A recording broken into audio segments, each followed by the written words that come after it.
All right. So, hey, how you guys doing today, you beautiful tubers here? I've got nothing ready. So, why would you think that'd be any different than a normal day, right? It is what it is. So, I look like what the cat dragged in, or maybe what the cat was eating before it got hit by a car. Anyway, so, ladies and gentlemen, boys and girls, I don't know if I can. Hey, there he goes. Boy, it's weird looking today. It's like the earth must be wobbly or something. I mean, this thing. Oh, you know what? I've got another camera I can mess with. There we go. Oh, I need to hit recenter. Oh, there we go. I feel like it's trying to look down my shirt. Boy, this looks all weird. I hate daytime streaming. It takes so long to get used to what you're not used to doing. What is wrong with this thing, man? Holy cow. Anyway, I don't even think. Yeah, my hair's still wet. So I see you guys. We're gonna say hi here in a second. I just gotta figure out where I am. Okay. Um,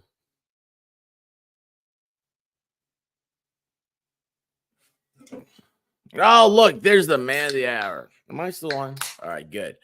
There's the dude, the lesser of the Baldwins. I don't know. Hey, is that his daughter back there? Is that the fat little piggy, as he called her? Boy, this is awful. I hate everything right now. Is this how the other streamers look? Is this how they do it? I don't know. I don't know anything anymore. Let's do this. Not that I didn't do it. Not that I didn't do it. There you go. Back to it. All right. Are we there yet? Are we winning?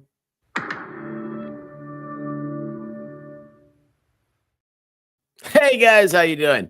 So Miami Spice is here. I thought Miami was like, you know what? I just always figured Miami's out getting her hair done because it's so fabulous, so magnificent. It's the type of hair that doesn't let you down. Teresa Finn, how are you doing? Zach, the Zach attack. How you doing, man? What are you doing up this early? Do you know even what happens right now? I don't. I know that I was told to always be inside before 10 a.m. and 10 p.m. Anyway, let's see here. Hey, Kentucky Blue, how you doing? Hey, Hawk's dad is here. How you doing? You know, I was going through our messages last night. I saw where you sent me one on Discord.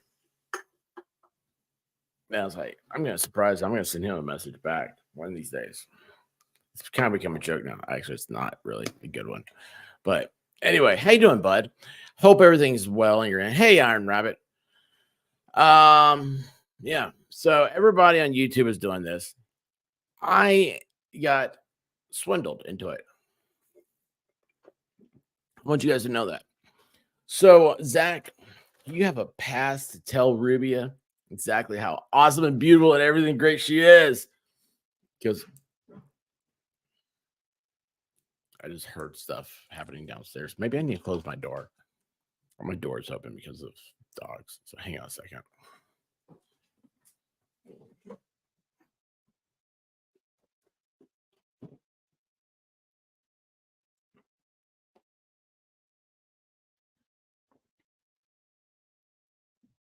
All right, now I'm just waiting to see if I have a oh look. Hey, that's Eric July. It's out in June.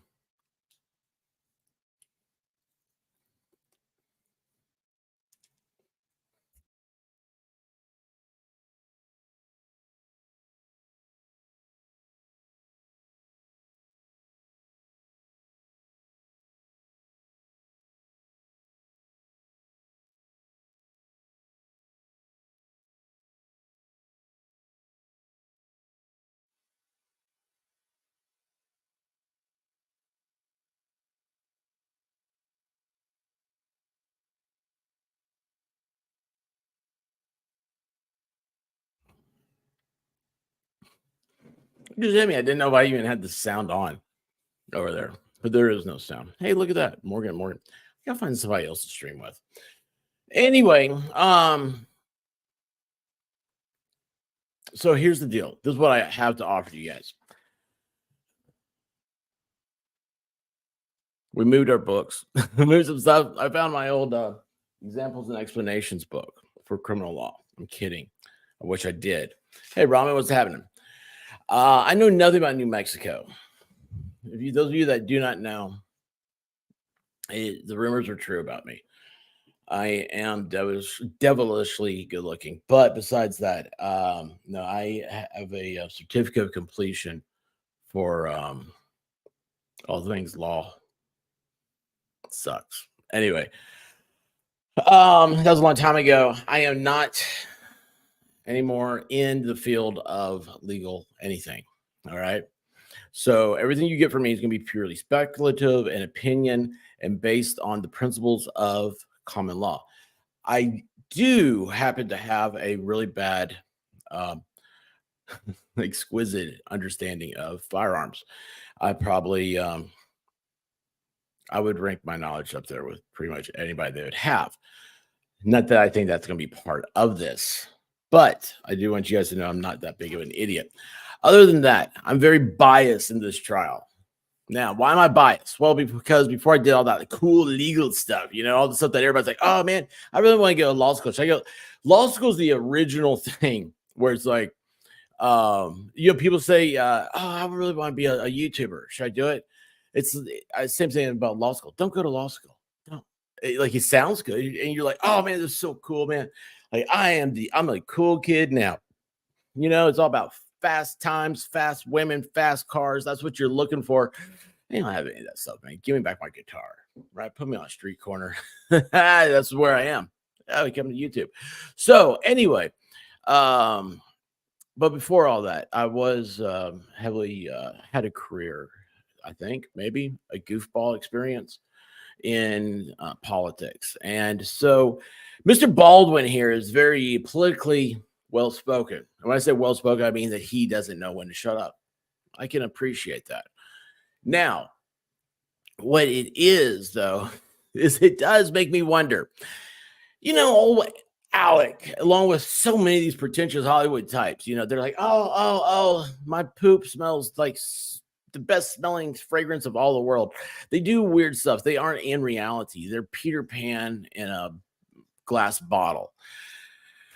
But you got to wonder, hey, Alec, you know how you said you'd leave America if Trump became the president way back in the time machine days? Don't you wish you'd have left America and didn't just lie about it like the rest of everybody does? I'm so sick and tired of these pretentious nitwits with about 2 active brain cells telling you how you need to feel, how you need to vote, how you need to do everything, and how if you don't do it exactly like they say, they're going to punish you by leaving the country. Well, guess what? Don't you wish you'd have taken your own advice yet, guy?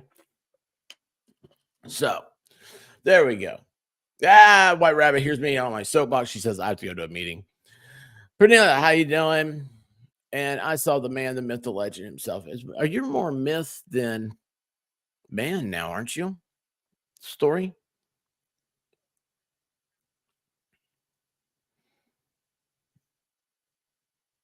Did I miss anything? Hey, Kimberly Ray, how you doing? All right, let's see if we get any volume from these people. Maybe I'm the one without volume. I don't know. No, I got volume. Oh, they're playing around in the tube rooms.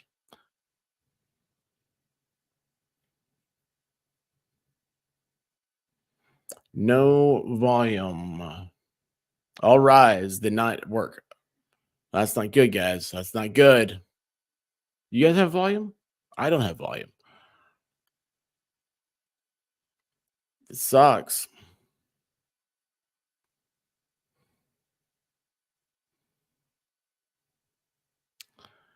This really sucks. No volume over there. Is it me? Is it us? What's happening? Um,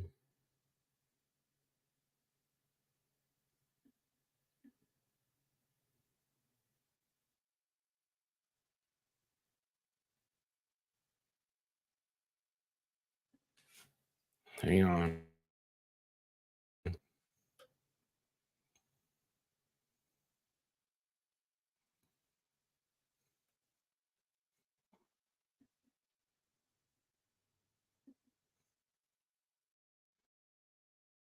Yeah, that's working.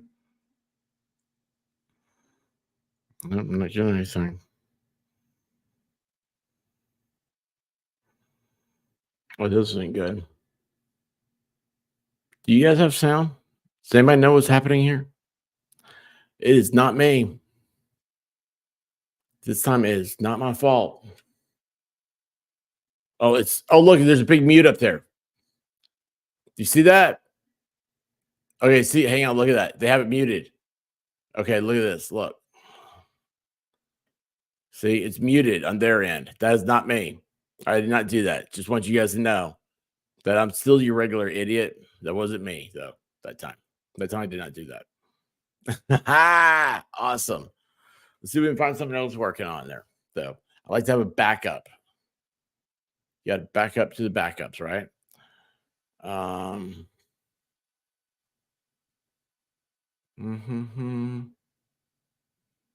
I'm ready to go back to bed.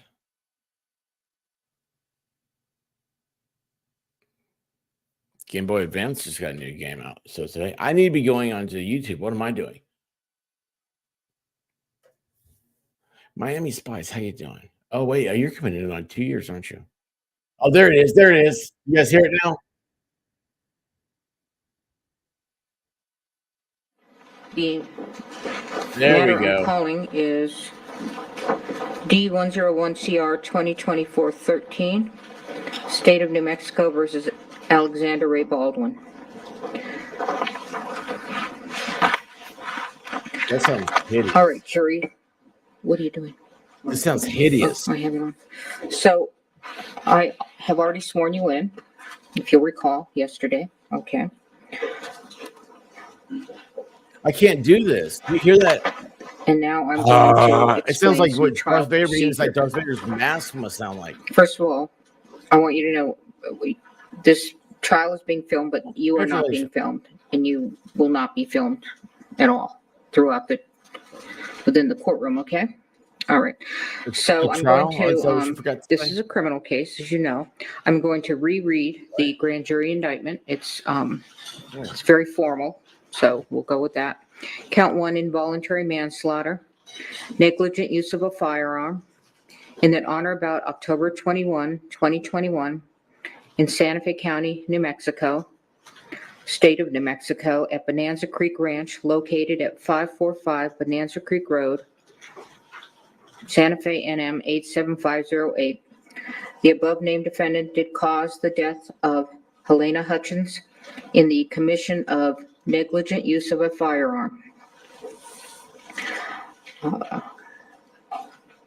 Count 1 in the alternative, involuntary manslaughter, without due caution or circumspection, in that on or about October 21, 2021, in Santa Fe County, State of New Mexico, at Bonanza Creek Ranch, located at 545 Bonanza Creek Road, Santa Fe, New Mexico, 87507, the above named defendant did cause the death of Helena Hutchins by an act committed with the total disregard or indifference for the safety of others, and the act was such that an ordinary person would anticipate that death might occur under the circumstances. Again, Mr. Baldwin is presumed innocent. The burden is always on the state to prove guilt beyond a reasonable doubt.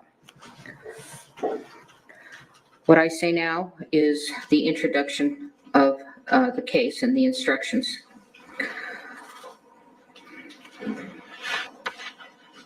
All right.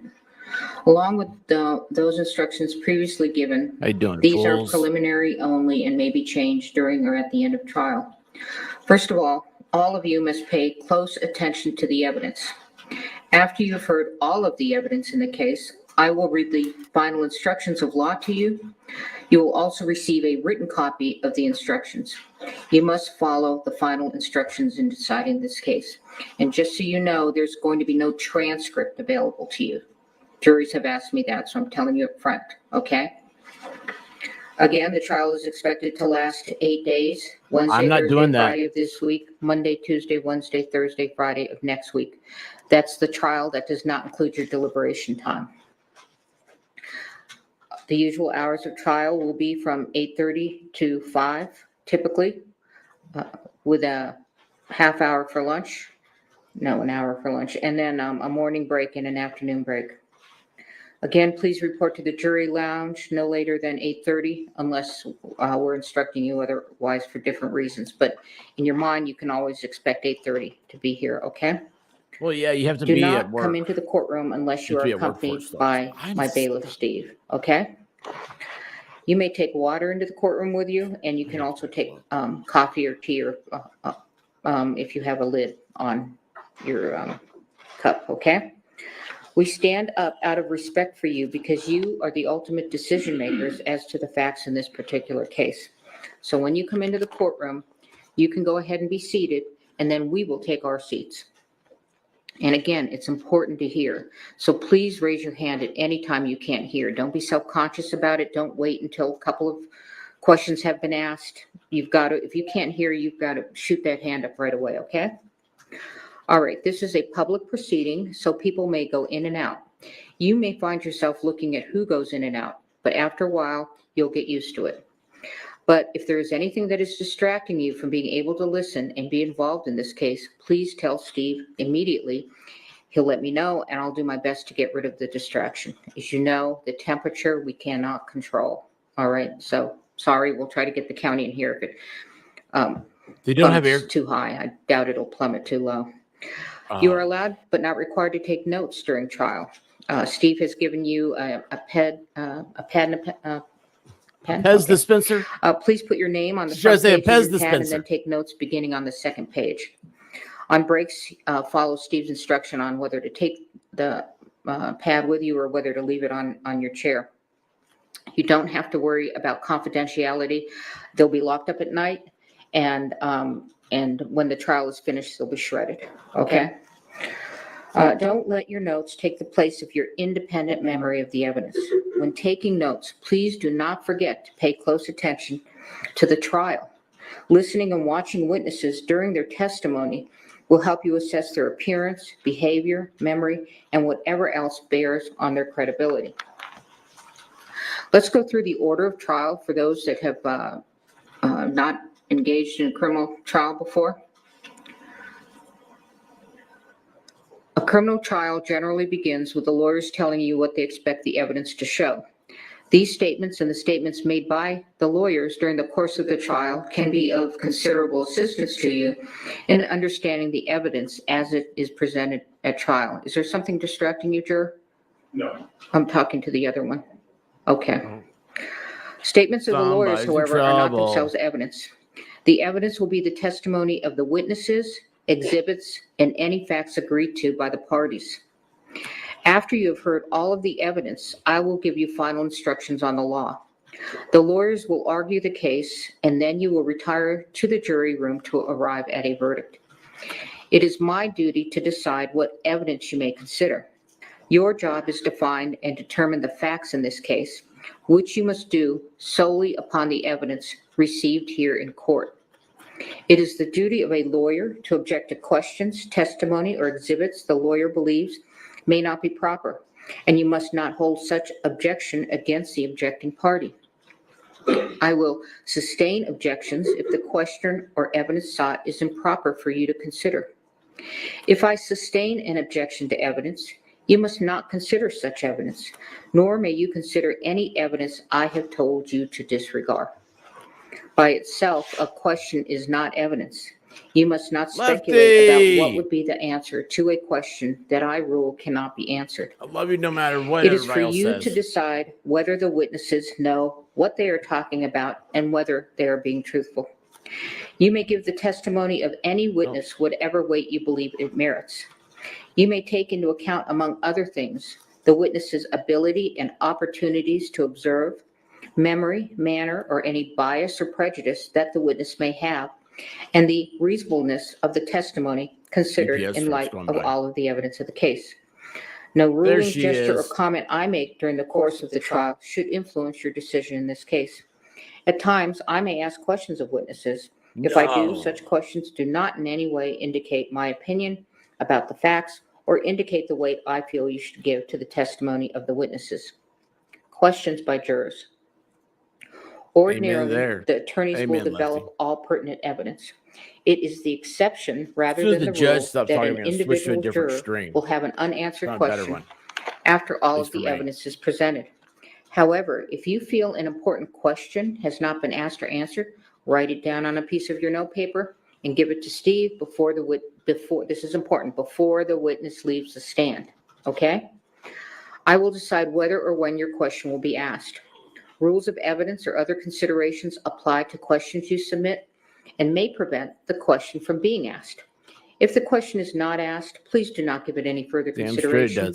Do not discuss it with the other jurors, and please do not hold it against either side that you did not get an answer. Conduct of jurors. Oh, conduct. Again, very important. You must decide the case solely upon the evidence received here in court. You must not consider anything you may have read or heard about the case outside the courtroom. During the trial and your deliberations, do not think you about must Alec avoid Baldwin news accounts of the trial, pig, whether they be on radio, television, the internet, or in a newspaper or other written publication. You must not visit the scene of the incident on your own. You cannot make experiments with reference to the case, and in this day and age, you cannot Google or research any of the subject matter of this case. Until you retire to deliberate the case, you must not discuss this case or the evidence with anyone, including each other. Very important, as I said yesterday, when you go in that room, switch over to the you better feed. You don't talk about the case. You wait until you are a jury that is deliberating, okay? There we go. Trial, you exercise your judgment impartially and without regard to any sympathy, bias, or prejudice. To minimize the risk of accidentally overhearing something that is not evidence in this case, God, such a cleaner please continue to wear your juror's badges while in and around the courthouse. If someone happens to discuss the case in your presence, report that fact immediately to Steve. Although it is natural to visit with people you meet, she might please do not talk with any of the attorneys, parties, witnesses, or spectators, either in or out of the courtroom. If you meet in the hallways or elevators, there's nothing wrong with saying a good morning or a good afternoon, but your conversation should end there. If the attorneys, parties, and witnesses do not greet you outside how you doing, or avoid riding in the same elevator with you, they're not being rude. They are just carefully observing this rule. All right, so we're going to begin the case. The case starts with opening statements. The state begins first because they have the burden of proof, and then the defendant. All right, go ahead, counsel. Judge, just one quick housekeeping matter. You just great about being here. Johnson's getting started. I can go anywhere I want to. I kind of like that would be better. I like to look down on the judge, you know? I feel more judgy that way.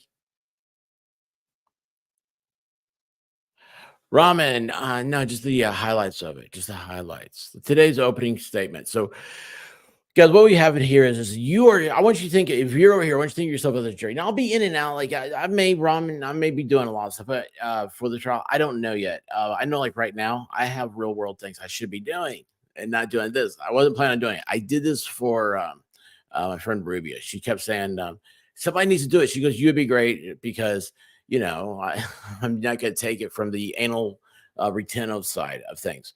So here's the thing, though. I want you guys to remember everything that she just said to you, everything you just heard is being directed towards you. You guys, you're not part of the process. You're not part of anything. The closest you could get to what's happening today is, unless like you actually are an expert out there somewhere and like, you know, they could have picked you up, but Zach's here, so we know they didn't get an expert.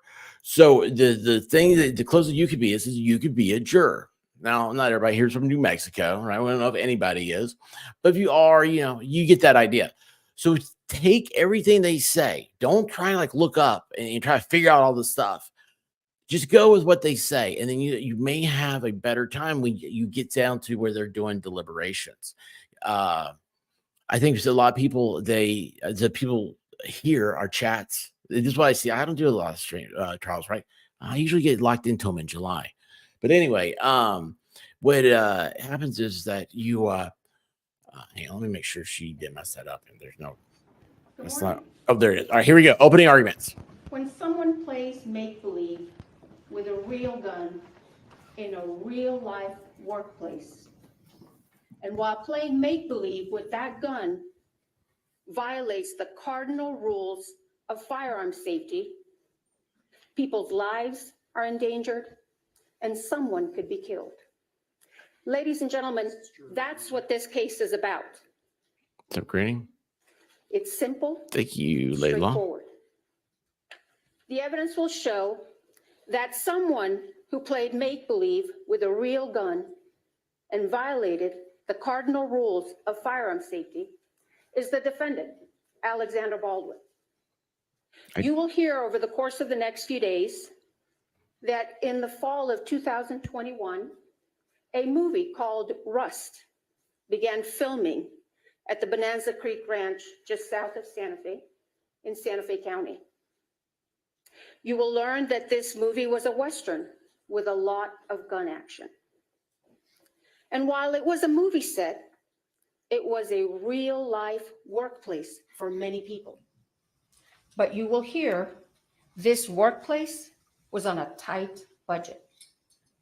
And you will learn that some of the people who were hired to work at this workplace were very inexperienced. And one of those was the armorer, a very young woman Blame it on the poor named people. Hannah Gutierrez Reed. You will hear testimony from crew members who worked on the set, who will tell you that to them, Ms. Gutierrez's inexperience was obvious. You will also learn that this workplace has some talented people. And one of those was the director of photography, a vibrant 42-year-old rising star named Helena Hutchins. You will also learn that the director of this film Right was there. Joel Souza, another What's happening here? talented individual who cares deeply Oh, about projects. sweet. The evidence will show, ladies and gentlemen, that like in many workplaces, there are people who act in a reckless manner and place other individuals in danger and act without due regard for the safety of others. That, you will hear, was the defendant, Alexander Baldwin, the lead actor on this film. You will learn that this movie began filming on or about October 6, 2021. But the defendant did not arrive on set to begin working until about October 13th. That's eerie, isn't And you it? will learn that That came prior from her to camera. arriving on the set to work, he requested to be assigned the biggest gun available. There's nothing to So do he with was intent. assigned this revolver, a replica of an 1873 single action revolver manufactured by Pieta Firearms in Italy. You will hear No, it's from not a reproduction Alessandro of a Pieta, Pieta. who will tell reproduction you of a Colt. he manufactured this gun. And he will tell you he manufactured it in 2015. And he will explain the quality control measures that Pieta Firearms follows in order to ensure that firearms that are manufactured by Pieta Firearms don't have any problems or issues. Mr. Pieta will tell you that this firearm he himself manufactured. And that when Pieta sent it to EMF, which is the company that distributes firearms for Pieta Firearms in the United States, I think it's this EAA, gun was in European American perfect Arms. working condition. You will hear from Justin Neal, who is a representative of EMF, a company out of California that has historically been known to provide firearms to the movie industry. Mr. Neal will tell you that when EMF received this firearm You heard in that too, right, Lefty? 2017, it was in perfect working order. And in fact, when EMF had this firearm, it was subjected to numerous quality control inspections because it was used as a show gun at gun shows. The evidence will show that in September of 2021, an individual by the name of Seth Kenny was contacted by the folks with Russ Production. They asked Mr. Kenny if he would be able to provide some firearms for the filming, for use during the filming of Rust. You will learn that Mr. Kenny owns PDQ Firearm and Prop. It's a duly licensed firearms dealership. Mr. Kenny then contacted EMF and ordered several single action replica revolvers. And in September, or on September 29, 2021, Mr. Kenny purchased this gun. And you will hear that Mr. Kenny received it from EMF and it was in perfect working order. The only thing that Mr. Kenny did to this gun was to insert the firing pin, because since it was a show gun, it didn't have a firing pin. But you'll learn that that's a very easy step. All he had to do was just insert the pin and that's it. And then Mr. Kenny had the firearms, this one and some other firearms, transferred to the set of Rust at the Bonanza Creek Ranch. And on October 13th, 2021, the defendant was supposed to have a training session with this gun and this young armorer. But you will see that during this training session, the defendant had somebody or a couple of people filming him while he's running around shooting this gun. Ooh. You will learn, ladies and gentlemen, or you'll hear during this trial, the use of the words prop gun. And you'll learn a prop gun is this real gun. It's not a toy. It's not made of rubber. It's a real gun. That's going to be shocking for a lot of You will also people. see evidence, ladies and gentlemen, that during the days before that fateful October 21st day, the defendant handled this firearm Rose, how on you doing? multiple occasions. You will see video footage of the Here's my girl. defendant firing this firearm, working perfectly fine. But you'll see evidence, ladies and gentlemen, that each time the defendant handled this firearm, he did not do a safety check with that inexperienced armorer. And you'll hear that the reason he didn't do a safety check is because he didn't want to offend her. What? The evidence you will see will paint a real life picture of a real life workplace where this defendant mishandled this gun. You will see him using this gun as a pointer to point at people, to point at things. You will see him cock the hammer when he's not supposed to cock the hammer. You will see him put his finger on the trigger when his finger's not supposed to be on the trigger. You will hear about numerous breaches of firearm safety with this defendant and this use of this firearm. And the evidence will show that on the morning of October 21st, 2021, Thank you. I have a story. walked off set. And you will learn that one of the reasons that camera crew walked out is because they were I was thinking concerned Pieta was owned by over safety Beretta. breaches Who is with the use of firearms. Beretta bought one of the house? The evidence will show that Never mind. Sorry. the morning of October 21st started out a couple of hours behind. They filmed some scenes at this church on the Bonanza Creek Ranch. And you will see that one of those scenes required the defendant to pull out his gun. This was in the morning. Pull out his gun. And you'll hear the director tell him, pull it out and hold it. And What the kind of first movie was time, this? You'll see evidence the defendant does what the director tells him. But you will hear the director tell you that many times the defendant would do his own thing. So then the director in the morning asked him, okay, do it again, just like you did now. The defendant pulls out the gun, but this time he cocks the hammer. The evidence will show they then broke for lunch. And around 1:30 or so, they came back to this church You're right, Don. to do Lefty. what's called a blocking. The evidence will show that Ms. Hutchins wanted to do a blocking for an insert. And you will learn what a blocking is, just working out the details of the moves of the actor. Wasn't even a rehearsal. You will hear from one of the witnesses who walked into the church and saw the defendant kind of playing with his gun. Oh man. And then you will see evidence or hear Is this evidence the that Kenneth Starr report? Ms. Hutchins and Mr. Souza were talking to the defendant about doing this insert. And the insert was just supposed to be from here to here. And it was supposed to be of the defendant just slowly Inserting taking his gun out of his holster, and just holding it at an angle. it. The evidence will show that someone asked the armorer to bring the defendant's gun to him. Alicia. And she did.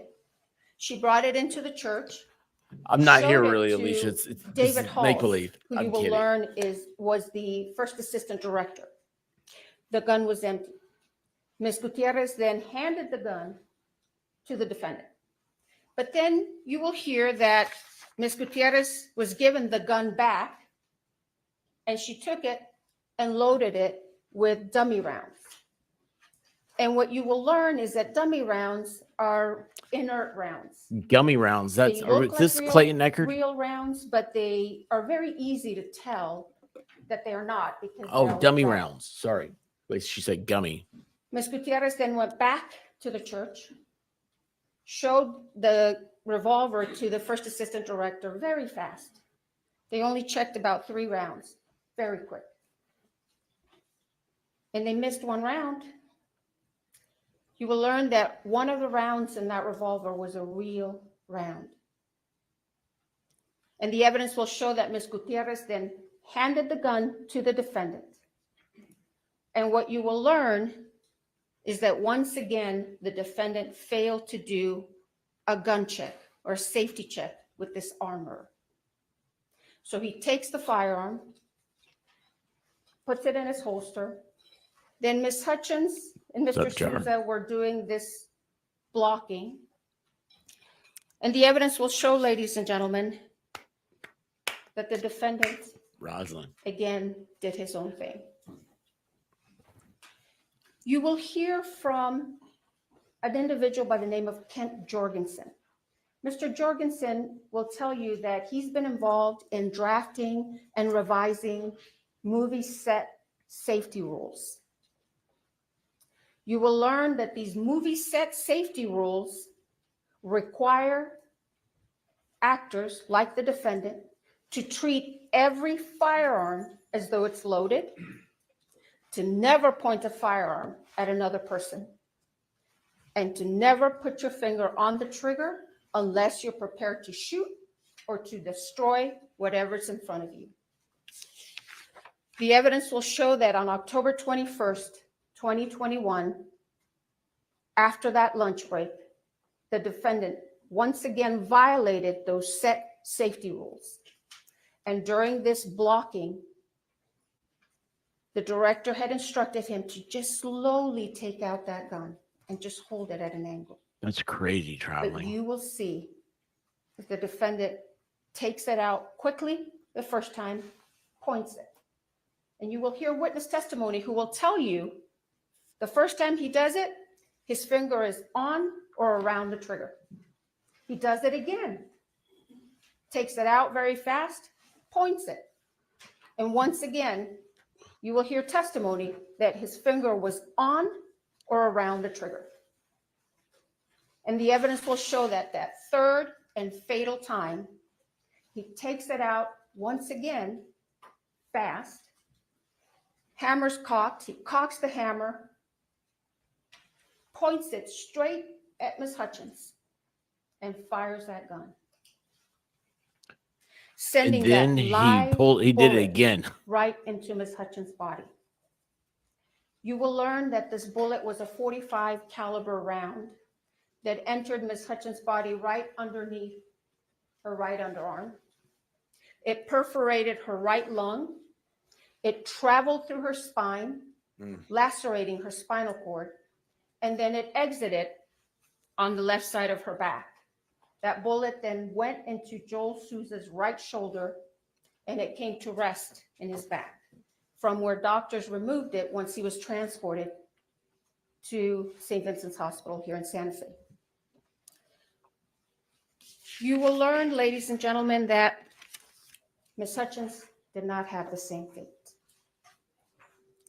You will see the aftermath of the shooting, and you will see medics frantically working to save Ms. Hutchins, to stabilize her, to transport her, to airlift her to UNM Hospital. But the damage from that bullet was too much. Ms. Hutchins succumbed to her injuries and bled to death. The evidence will show that meanwhile, after the shooting, the defendant began to claim he didn't pull the trigger. The evidence will show, ladies and gentlemen, that's not possible. You will hear from Mr. Pieta himself, who will tell you that gun will not discharge without a pull of the trigger. You will hear from firearms experts who will tell you that gun will not discharge without a pull of that trigger. The evidence will show that law enforcement officials arrived at the scene on October 21st after the shooting and immediately took this gun into their custody. Then later, they asked the FBI for assistance in processing this gun for forensics and examination. You will learn that the gun and some ammunition that was taken from the set and from PDQ arms were sent to the FBI for analysis. You will learn that the gun first went to the DNA section of the lab, where a DNA analyst found the defendant's DNA on this gun. And then the gun was transferred to the firearms and tool mark section of the lab, where a firearms examiner examined this gun very carefully and closely. Bryce Ziegler, who is the firearms examiner for the FBI, will tell you that when he received this firearm, he first examined it. He didn't see any defects, didn't see any modifications. He tried and he checked the hammer in the 3 different positions. Carolyn Fool's positions. manslaughter. He checked the Negligent quarter killing cock of another. position. It's a Fine. 18-month sentence. Check the half cock position, fine. Check the full cock position, fine. And when he held it in the full cock position, you will hear that hammer held until he pulled the trigger. You will also hear that Mr. Ziegler test fired this gun 12 different times. And each time that gun fired as it was designed. Each time when he pulled that trigger, it fired. And he will tell you that not once did this gun malfunction or discharge on its own. Now, the evidence will show that because the defendant had been claiming that he didn't pull the trigger, Mr. Ziegler suggested one last test to the sheriff's department. Mr. Ziegler told the sheriff's department that he could do what's called an accidental discharge test. He obtained authorization to do this test, and you will hear that he left that test for last because that test could potentially damage the gun. Mr. Ziegler went forward after he received this authorization and conducted the accidental discharge test. And you will hear, ladies and gentlemen, that during that test, a couple of the internal components of this firearm damaged. You will hear that the trigger sear and the full cock hammer notch were damaged during the accidental discharge testing. Yeah. Okay. So hang on a second here. I'm gonna actually pause this. The I'm sorry, evidence guys. will show. All right. If they're saying right here that these pieces came off, so okay, let me back here a few more things up. So you see here on the right hand side, that's the hammer, right? The little black in the nib. I don't know if you guys can see my what's that thing called? Cursor. That's the firing pin. So the firing pin is not, she actually messed up where she said, they put the firing pin in, which is just dropping it in. It's held in place with this pin back here. So, I mean, you actually have to hold it there. You gotta punch. You have to actually know what you're doing. You can't just drop it in like you can in some other firearms. Okay. Now down here, so this is should be the sear, and see these serrations right here on the hammer. So there's one right here. This looks like it's been shaved off. This part looks like it was injection molded to break like this. It's not a forged casting. So it means that it's actually made with powdered metal that they heat up and it melts, and it's a fascinating process. But a lot of people in firearms don't like it. But I mean, all our cars, everything metal in there is MIM. So what they did was they take this firearm, and when it's all together, they cock the hammer, and then they hit the hammer with something to try to, in different ways, to try to make the hammer fall. What she's saying is that the FBI said that the hammer only failed during the middle of their testing. Before this accidental discharge testing, does that make sense? By the FBI, hey Baker, this gun functioned and worked perfectly fine. You'll see the video footage of the multiple occasions during which the defendant used Baker this taught me how to firearm wiggle on the set, and each time he fired it, it was working just fine. And in fact, you'll hear evidence that the defendant himself admitted in December of 2021 that this gun didn't have any mechanical hey problems. Libby, what's up? You will hear from the two of the country's leading experts on firearms forensics, Michael Haig and Lucian Haig. And they will tell you that they examined the revolver and the damaged pieces extensively. They will tell you that the damage to the full cock trigger notch is consistent with the accidental discharge testing that was conducted by the FBI. Lucian Haig. There's another thing also where those pieces shaved off. August of 2023. If something like this happens, it's a catastrophic failure in the firearm, and you'll know it happened. When he looked at it initially, and usually it locks up the mechanism. There was nothing wrong with it. He couldn't see anything. But then he put it under the microscope, and he noticed some kind of rough microscopic diagonal lines on the surface of the trigger sear.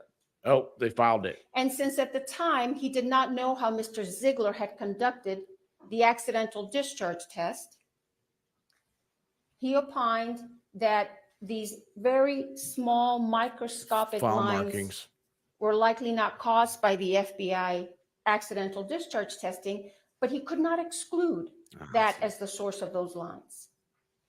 Then a few weeks ago, Mr. Haig will tell you that he spoke with Mr. Ziegler, and he learned how Mr. Ziegler had conducted the accidental discharge test.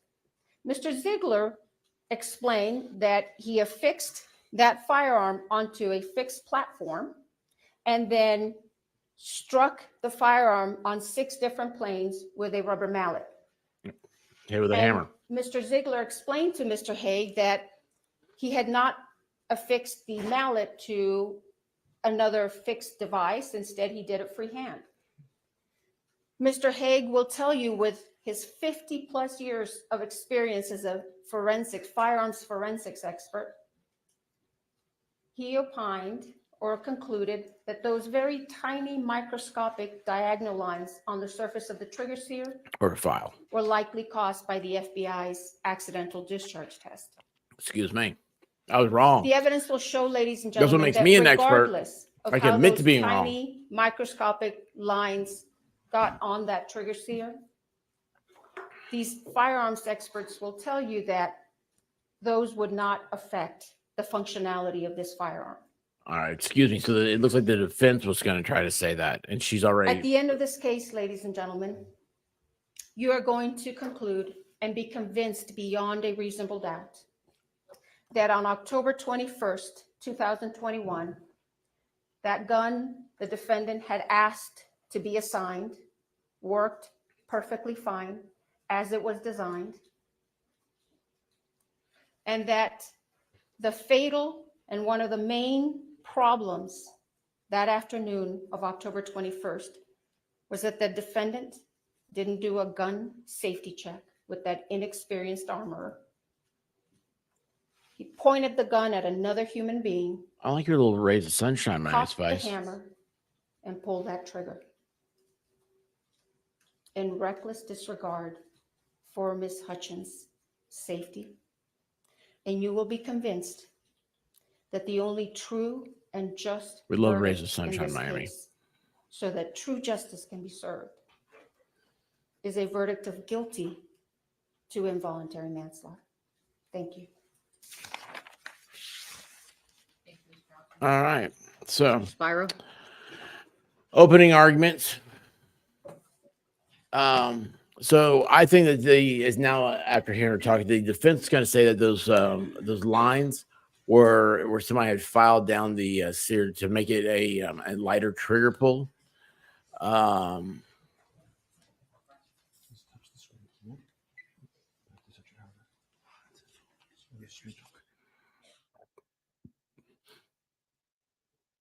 it'll be very interesting to see what they say about how when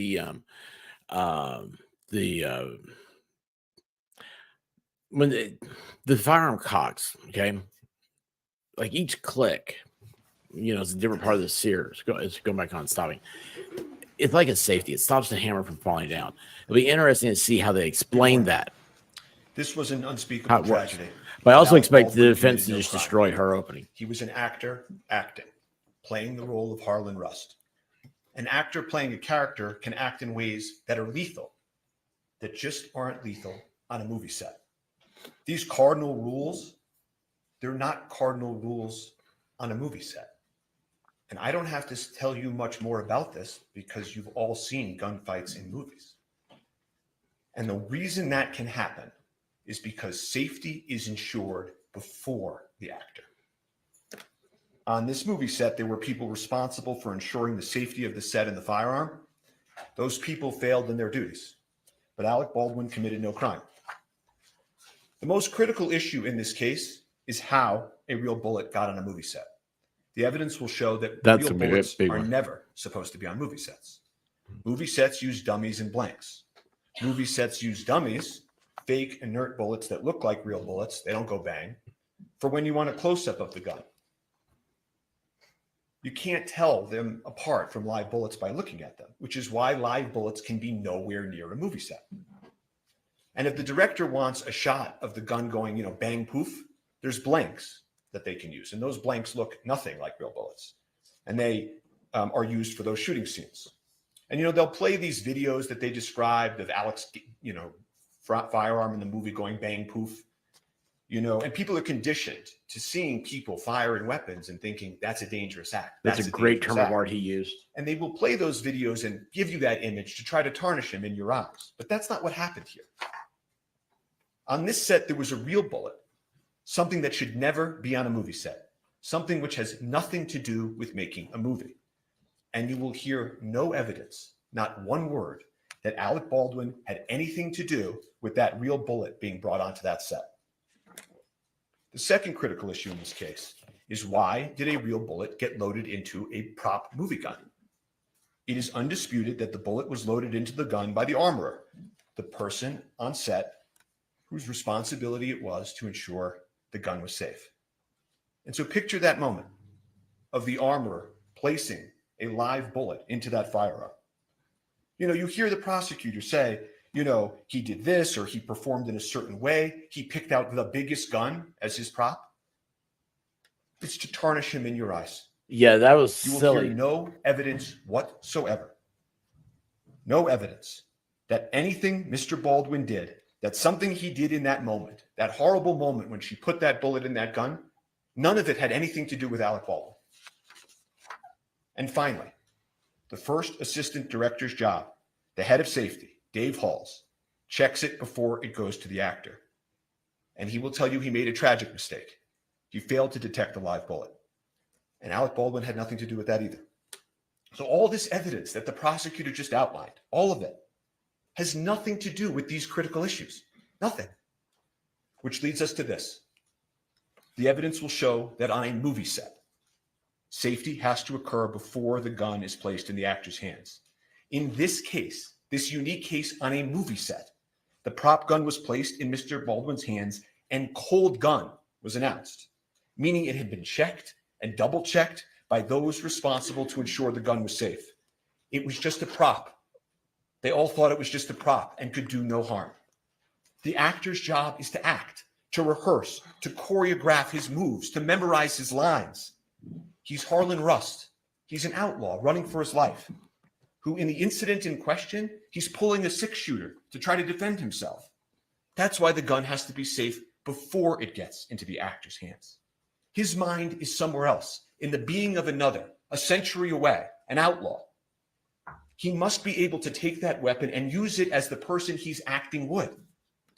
To wave it, to point it, to pull the trigger. But like she wasn't actors an do, actor. in ways that would be lethal in the real world, but are not lethal on a He's movie already set. said 2 things I think could be used against. And I'm going to show you Alec. that scene now before lunch. Oh, And if good. you could just play action. Yes, play action. Go for it. Oh, here it is. Here it is. He looks like he has beady eyes. I'm gonna go find some help. I don't need no damn help.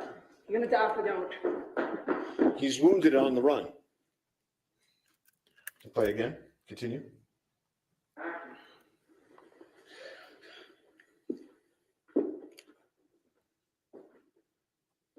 Well, the problem right now I see is that instead of Rust. You just stand up nice and slow, tossing your weapons you have. He's on the church pew, bleeding, his hand gripping the revolver. He would defend himself against the men in the movie. Play. One more. You good? Ready?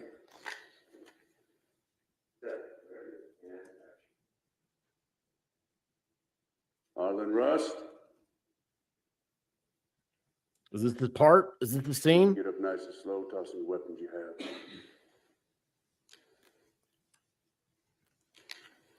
What help was gonna get right there?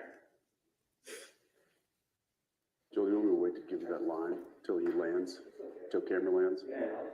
Yep. Draw your gun and look up. Point your gun, okay? Okay, which way? Camera right or left? So camera left for now. I'll stand right here for you, Alec. So whip it out. Yeah. Okay, well, let me get this all greased. Ready? Okay, ready? Okay, ready? Ready. And set. Ready, and action. Harlan Rust.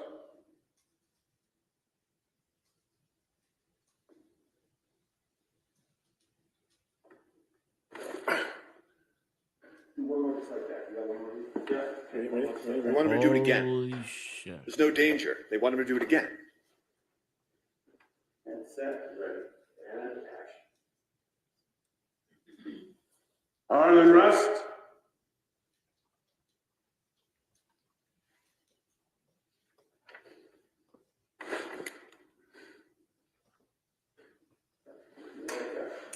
Nice.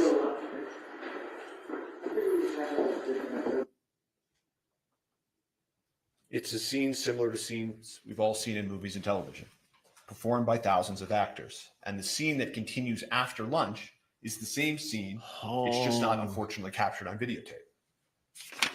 And the scene they envisioned and acted out, that prop gun was positioned in the afternoon so close to the camera that you could see inside, that you could feel it. You could feel that it was loaded. And it was loaded, of course, with dummies. Dummies to make it look like a real gun. But this one time, one of those dummies was a real bullet. The real bullet was not known to anyone in that church. Amongst the actors, directors, and crew in the scene, everyone was doing exactly how they go about their business every day on a movie, not as if some lethal element had been included in the environment. You will see creativity and movement and everyone talking and vibrant. No one had any idea that this venomous, toxic element had been inserted into this magic they were creating. But it did. It entered that place. It killed an amazing person. It wounded another, and it changed lives forever. And so to find out what happened on that movie set, you need to do something that the prosecutors could never do. you have to step back and remember what they were doing on a movie set. What were Helena Hutchins, the cinematographer, Joel Souza, the director, and Alec Baldwin, the actor, doing on Bonanza Creek Ranch? You know, movies and magic have always been closely associated. The first people that made movies were magicians. And this imagination that happens in movies, you know, King Kong, he can stand above a city, and Superman can fly, horses and snakes and gun battles. For this to all work, Horses and snakes and gun cinematography, battles. what Helena I want did to to see that work, movie. for acting to work, you have to be so close to the barrier of real and imagined that the viewer feels that they're there, that it's real. The viewer can't see strings from the stuntman. The stuntman must leap. The snake must hiss. And guns happen in movies all over this country for many decades. Bang, bang. You've all seen it. Guns have been an element of theater and film and television since the earliest of times. Depictions of war and combat, Spartacus, it stirs audiences because it feels real. Later films, Platoon, Apocalypse Now, they showed the unvarnished realities of war. This ranch in Santa Fe, it had been the scene to many gunfights and movie scenes well before Alec was even born. Laramie, Butch and the Sundance Kid, and these westerns. Objection, Your Honor. May we approach?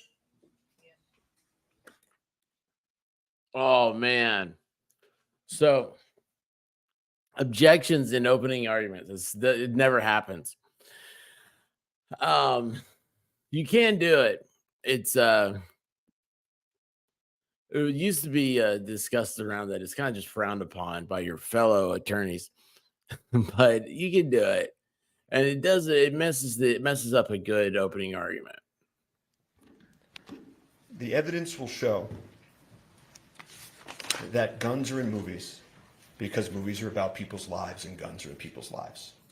So let's talk about the evidence and how the lethal bullet got there. How did this happen? What's and how happening? did it unfold? The evidence will be the following. Everybody on a movie set has a role. The armorer armors, the director directs, the actor acts. They work in harmony, but they have a division of responsibility. Safety, being important, has the first assistant director, whose name is Dave Halls, above the armorer and the sort of the safety of the set. And on that day in question, the cast and the creative directors and crew in the church, it's a fake church. Their actors are not in their normal clothes. It's costumes. There's debris falling from the ceiling. It's fake debris. And they yell out cold gun. And that is an important term you're going to learn in this case. It means that the gun is cold. No one need worry. But even that requires a little bit more explanation. Cold gun doesn't mean no live bullets. There are for sure 100% no live bullets on movie sets. All guns are always loaded. That's unimaginable. Remember that. Cold means you don't even have the fake blank poof in it. You don't need to worry even about eye gear or earplugs for that fake bang. It means it's empty, inert, cosmetic, can do no harm. Cold guns can't hurt people. It's impossible. Literally impossible for a cold gun to hurt somebody. You could hurt you more by dropping it on your foot. When does a cold gun That's become why these hot? artists are carrying on in their art. Cold gun, all clear to go. And the armorer on this set hands a prop gun to Alec, like she had done times before, like people have done with him in movies for a generation. And he's there. He's in the movie set church with his movie set gear and his holster, and he takes his movie set church with his movie set gear. He's deeply focused in that moment on his character. The artists, the crew members, they're moving around him. Again, no eye gear or earplugs, nothing to protect against. They carry on. They practice. They rehearse. They take a lunch break. Some folks leave, some don't. They continue the scene. Dave Halls, the head of safety, is actually practicing the movement so they can frame the footage that will happen after lunch. And the prop cold gun comes back. The prop cold gun comes back, cold gun. They call it again. Same gun, again, safe.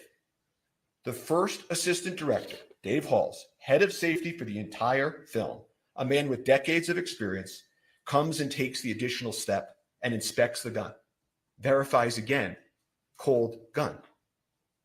Everyone relax. Go back to focus on the making of a movie. There's nothing in the gun that can hurt anybody. And Alex sits on that pew. And the creative directors, the crew, they're moving around him, in front of him. And Harlan Rust, he begins, like the prosecutor told you, rehearsing, acting. This is a completely mundane, uneventful, routine act on a movie set. And so everybody carries on. Nobody fathomed, imagined, foresaw any possible danger. They moved around Alec as he practiced his draw. As the prosecutor put it, working out the details of the move and the actor. He does it again, does it in a different way. Nobody bats an eye.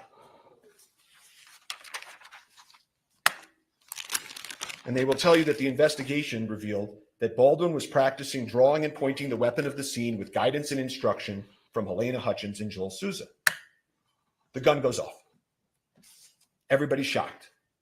Alec is startled.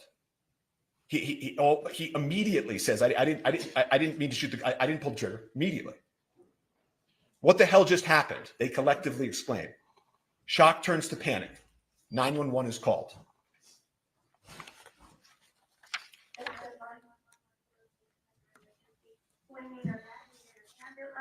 Out at Bonanza Creek Ranch right now. We've had 2 people shot on a movie set accidentally. He said someone was shot? 2 people accidentally with gunshots at on a movie set, Bonanza Creek Ranch. Send it. I'll connect you with medical dispatch. Don't need that. San Jose Fire and EMS, what's the location of the emergency? No, Bonanza Creek Ranch has had 2 people accidentally shot on a movie set by a prop gun. We need help immediately. Okay. This fucking AG that yelled at me at lunch because asking about revisions. This motherfucker. Did you see him lean over my table and yell at me? Talking about what? He's disgusted guns. He's responsible for what happened in the now, Mimi? No. I'm a strip supervisor. How many people are injured? 2 that I know of. I was sitting, we were rehearsing, and it went off, and I ran out. Accidentally shot on a movie set with a prop gun. The fucking AD, it was his responsibility. Not a word about Alec Baldwin. While they're en route, police, EMS. I think that casting attorney just wanted to outside, use the F-bomb in trying to figure out court. What happened? Frantic. Talking to wrong. those responsible for the prop and its safety. The armorer is yelling, sorry. Hall's the first assistant director is panicked. The prop master, Sarah Zachary, I don't know exactly where she is at that point, but they check the gun feverishly. They take the ammo out of the gun. They look at it. What the heck happened? They go back to the prop cart that houses the ammo. They're touching the gun and manipulating the gun, emptying it.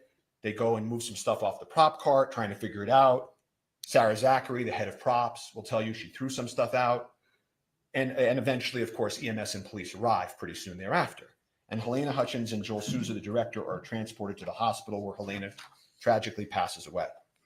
And I'm not going to be asking questions about her condition after she was wounded or the medical interventions that followed. Her injuries, the efforts to revive her, are not in dispute in this case. Yeah. The evidence will be there. The prosecutor may present some of these emotionally charged images, but we're not going to be asking questions about that, and it's not an issue of dispute in this case. You jurors are allowed to ask yourselves whether or not that should be the focus. I think you're on something, Annie. So police enter the scene. They have lapel cameras. Thank God they have lapel cameras. You want to see what happens? The evidence will show you can play the videotape. Want to see if they take the right gun? Play the videotape. Want to make sure what the people said or did, they're remembering correctly? Play the videotape. And so they immediately recover the prop gun and they secure it. That's off to the side. And the reason that you preserve things in the moment is so that you know what existed in the moment, the evidence in the moment, the people and the witnesses and what they said in the moment. These folks, the members of Rust, they'd never been through anything like this before. That is why what they originally said matters so much in this case. If you remember anything I say today as the evidence proceeds, remember that. Look at the evidence of what the people of Rust said and did that day. Life changes, memories change. There are human motivations, internal pressure, external pressure. That's why preservation is so important. So the police continue. In terms of the prop cart, and the prop ammo that's on the cart. It's manipulated, altered, kind of messy. And, you know, at this accidental shooting on a movie set, the police begin to make some mistakes. No one had ever investigated a prop gun on a movie set before. They recover the prop gun, but they don't wear gloves. They don't have the prop cart inside the crime scene. Someone moves it onto the crime scene. People start touching it and showing, okay, this is a dummy, this is a blank. And then they make another mistake that matters in this case with some more significance, which is that they don't secure the prop truck that houses the cart. See, that cart that they roll off comes from a truck where all of the ammunition, all of the firearms are, and that's where they're stored. They don't secure the prop truck for several days. And then the prop house that supplies the truck. Hang on, I got Ken Dog problems. They don't secure for over a month. A lot of mistakes. They had never investigated a case in a movie set. But they had the prop gun. That was key. And so they needed to figure out where the live bullet came from. They had the shell casing, Starline brass. That's the sort of make. You'll hear that phrase, Starline brass. And the police were right to focus on that. That was the lethal element. And so they work outward. Makes good enough sense. Folks around the ammo and the gun to be interviewed at the precinct. The armorer at the precinct. She loaded the live bullet. Halls, head of safety, he double checked. And Alec walks up to the police. You'll see this early today. And he says, I'm here, whatever you want to do, whatever you need me to do. Just tell me where to go. And Sarah Zachary, prop master who threw out the stuff at the cart, they missed her that night to bring to the precinct. But the rest of them at the precinct. There's my favorite ass. And thankfully, we have the lapel cameras. And then they cleared the gun outside after his request, and I witnessed them clear it and saw the bullets. Okay. So the one was the one that was missing, the one that fired, we don't know, but all the other ones were proper. I can pause this. I can turn this off. Move on. That was just a quick snapshot of the scene. Let's approach her. This is Ms. Johnson. They consented to be good.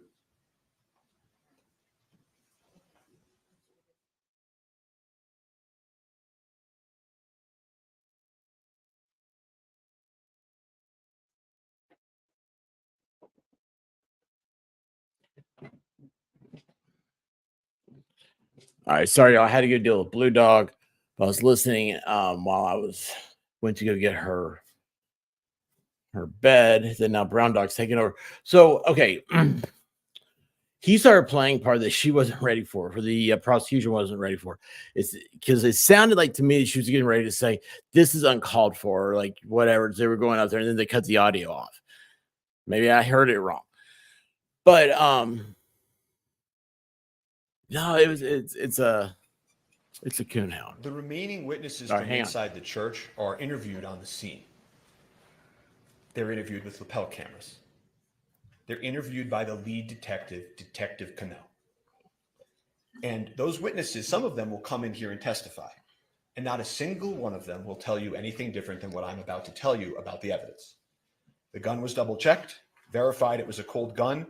Not an actor's responsibility to check. Safety was ensured before. Alec was doing his practicing, his rehearsing, his movements. People manipulate and point guns on movie sets. The gun went off during the rehearsal. No one saw him intentionally pull the trigger. It was obviously a tragic accident, but Alec committed no homicide. Alec took the gun from those charged with its safety. He did not tamper with it. He did not load it himself. He did not leave it unattended. It completed his costume and his character. It was an actor handling a prop and integrating it into the character of Harlan Rust. There was a dedicated professional there, off camera, whose sole sacred responsibility was that prop safety. And Dave Halls, the head of safety, was there by her side. Everyone relied on that. And it was tragic that they let them down. He was just acting as he has done for generations, and it was the safety apparatus that failed them all. So law enforcement continues. They need to find the live bullet. That was the lead. I was going to say that. So oh my gosh. Led by Detective Cannell, execute a search warrant on the church. That's what law enforcement does. They immediately go to a judge. They say, this is what we need to do. They go into the church urgently before anything can be altered. They're confirming it was an accident, not a crime in the church. They search for guns and ammunition, videos and photos. There was no further answer in the church. They had the prop gun. They had all those witnesses secured. Their statements are clear. Alec had committed no crime, but the bullet was a mystery. And so they focus on the bullet, the critical lethal bullet, and how did it enter the movie set. So they had the prop cart, and then they go do the warrant on the prop truck. And so at that point, and I'm going to put up a photo so that you can see who some of these individuals are. They're trying to figure out when they go to the truck, what is the source of the lethal bullet? And so they execute a warrant on the truck approximately a week later. The Seth Kenny that you heard about in the prosecutor's opening, the supplier for the set, he's there. Sarah Zachary, the prop master, she's there. And they walk through what's inside of the prop truck with law enforcement. But there's no answer to the lethal bullet.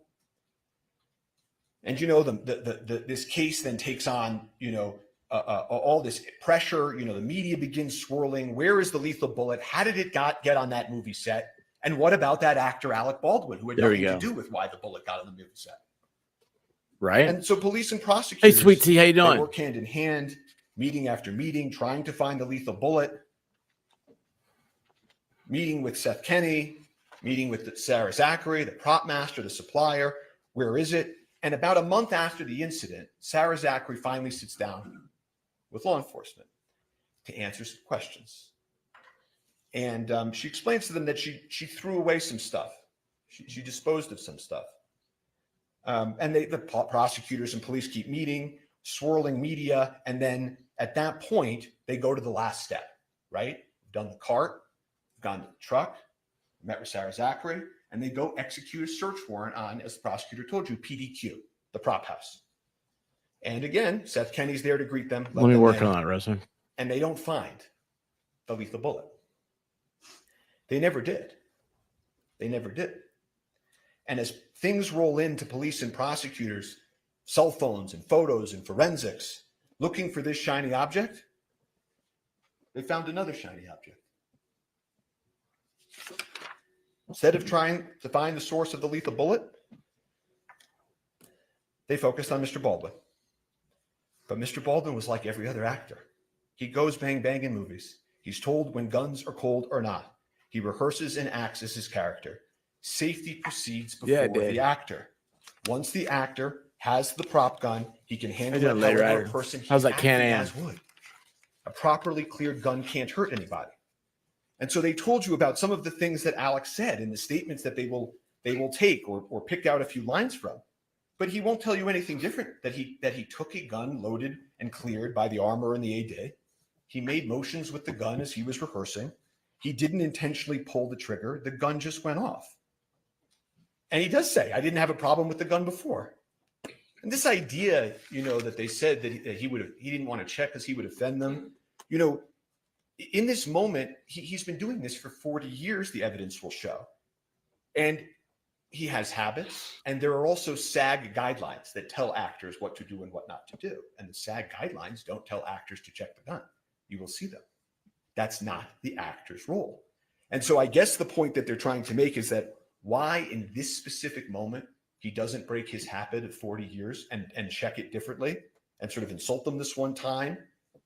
If he had done that and started playing with the gun in that way, they'd be saying, arrogant actor, why is he doing that? So they will play these statements, Alec's statements. You're going to hear a man in shock and grief, a father, an artist, worried about his family. You hear he's on one of the calls, he's going to meet with the decedent's family, the Hutchins family, and he's upset about that. He will talk to law enforcement. He will call them. He doesn't need a lawyer. He didn't commit a crime. He will call them and offer to meet and speak over and over again. You always need a lawyer. Ask anyone in the acting world. Actors know. Actors rely on armors and point guns. Just don't hope you're safe.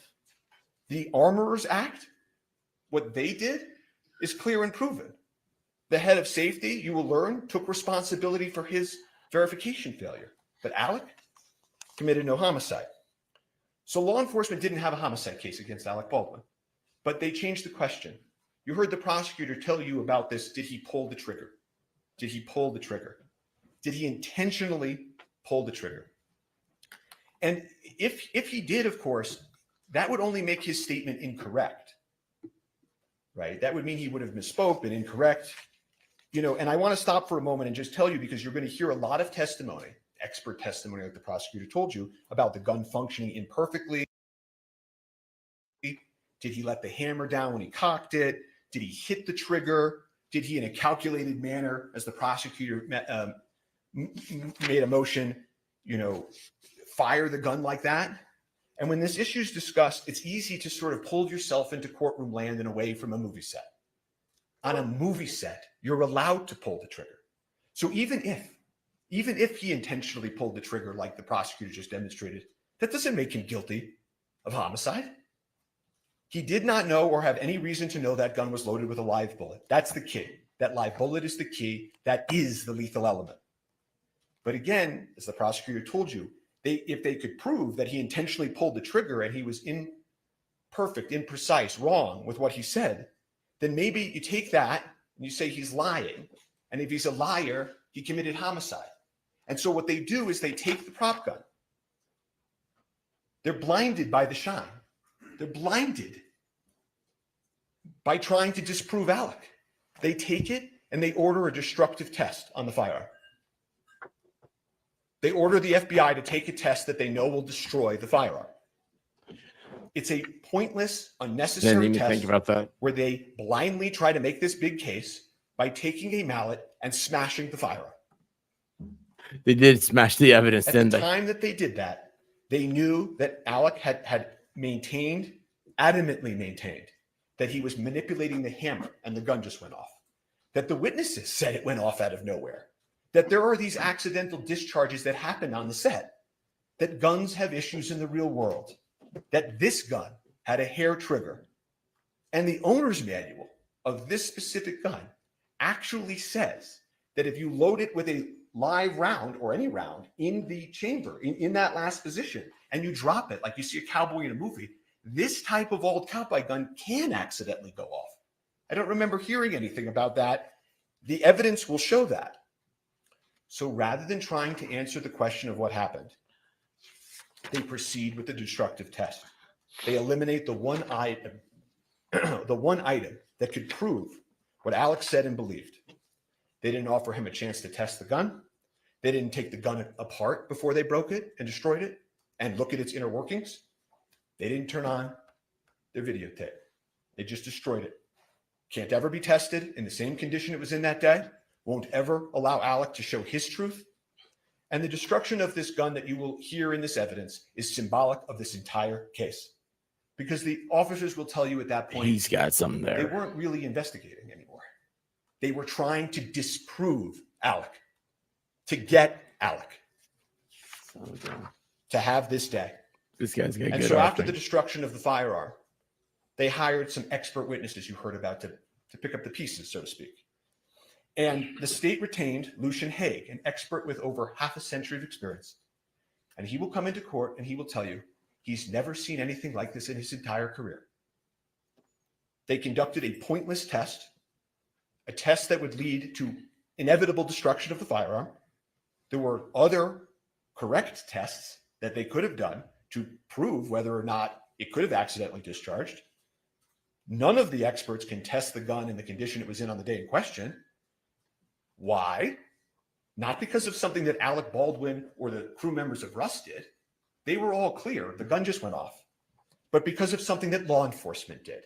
And they deprived him of that opportunity. However, Lucian Haig will tell you that in his analysis, he did find modification that he thought likely pre-existed the FBI testing. And what that modification means and how it impacted the gun is hard to perfectly know, of course. But it was a modification on an important part, the critical part of the firearm.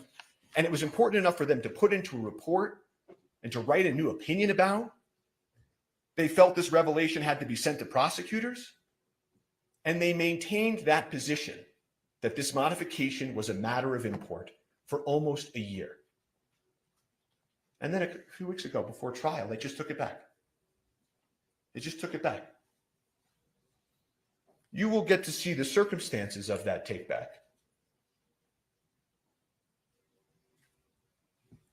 How far they would go for the shiny object. They never solved the question of the lethal bullet.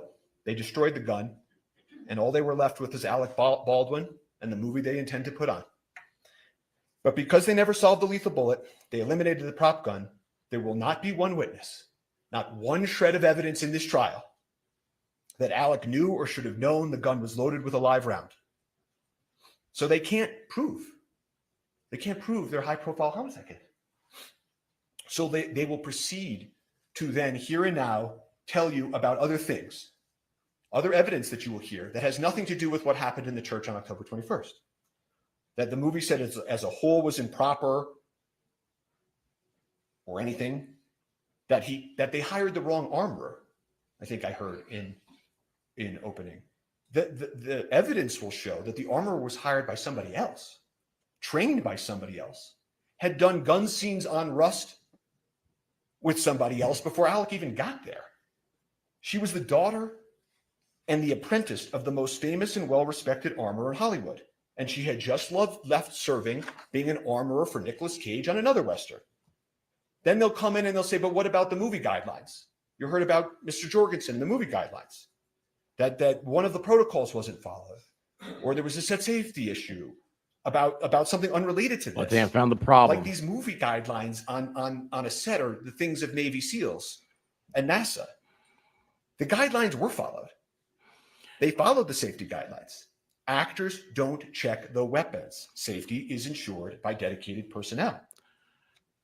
So they will say, but there had been accidental discharges. She worked with Nicolas Cage on a Western. That's the hard part to believe.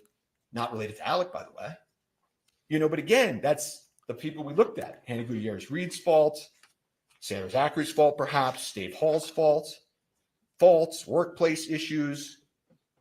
Some of them will end up, and you will hear the witnesses in this case. Many of them have brought civil lawsuits. And you'll hear that, in those civil lawsuits, they're presenting evidence to try to meet a burden, not a criminal beyond a reasonable doubt homicide trial burden, but they're going to try to prove their cases in civil courts. And that's where faults and accidents are at worst 99% worked out. Not here. But you'll hear these members of the Rust crew come in here. They'll try to make sense of this for you. Some of them have sued. Some of them are in grief. Some of them are in grief and have sued. And part of this grief they feel, that everybody feels, is understandable. And what they will do is they will tell you, if only we had had a second armorer. One of them will say, if only Dave Halls had checked better. If only the camera hadn't been right there and Ms. Hutchins wasn't leaning over the camera. If only I myself did this. If only Alec did that. This is natural, their testimony. It's part of the human condition. It's part of grief. Oh. None of them knew. There you go. That's 3 times she stopped his opening. That you can't tell me that it's not a tactic. She's just mad he's got a better opening, I think.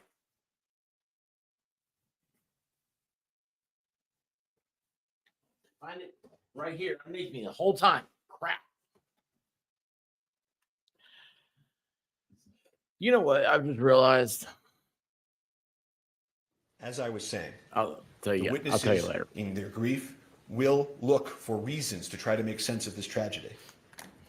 But again, none of them knew or should have known about the lethal bullet either.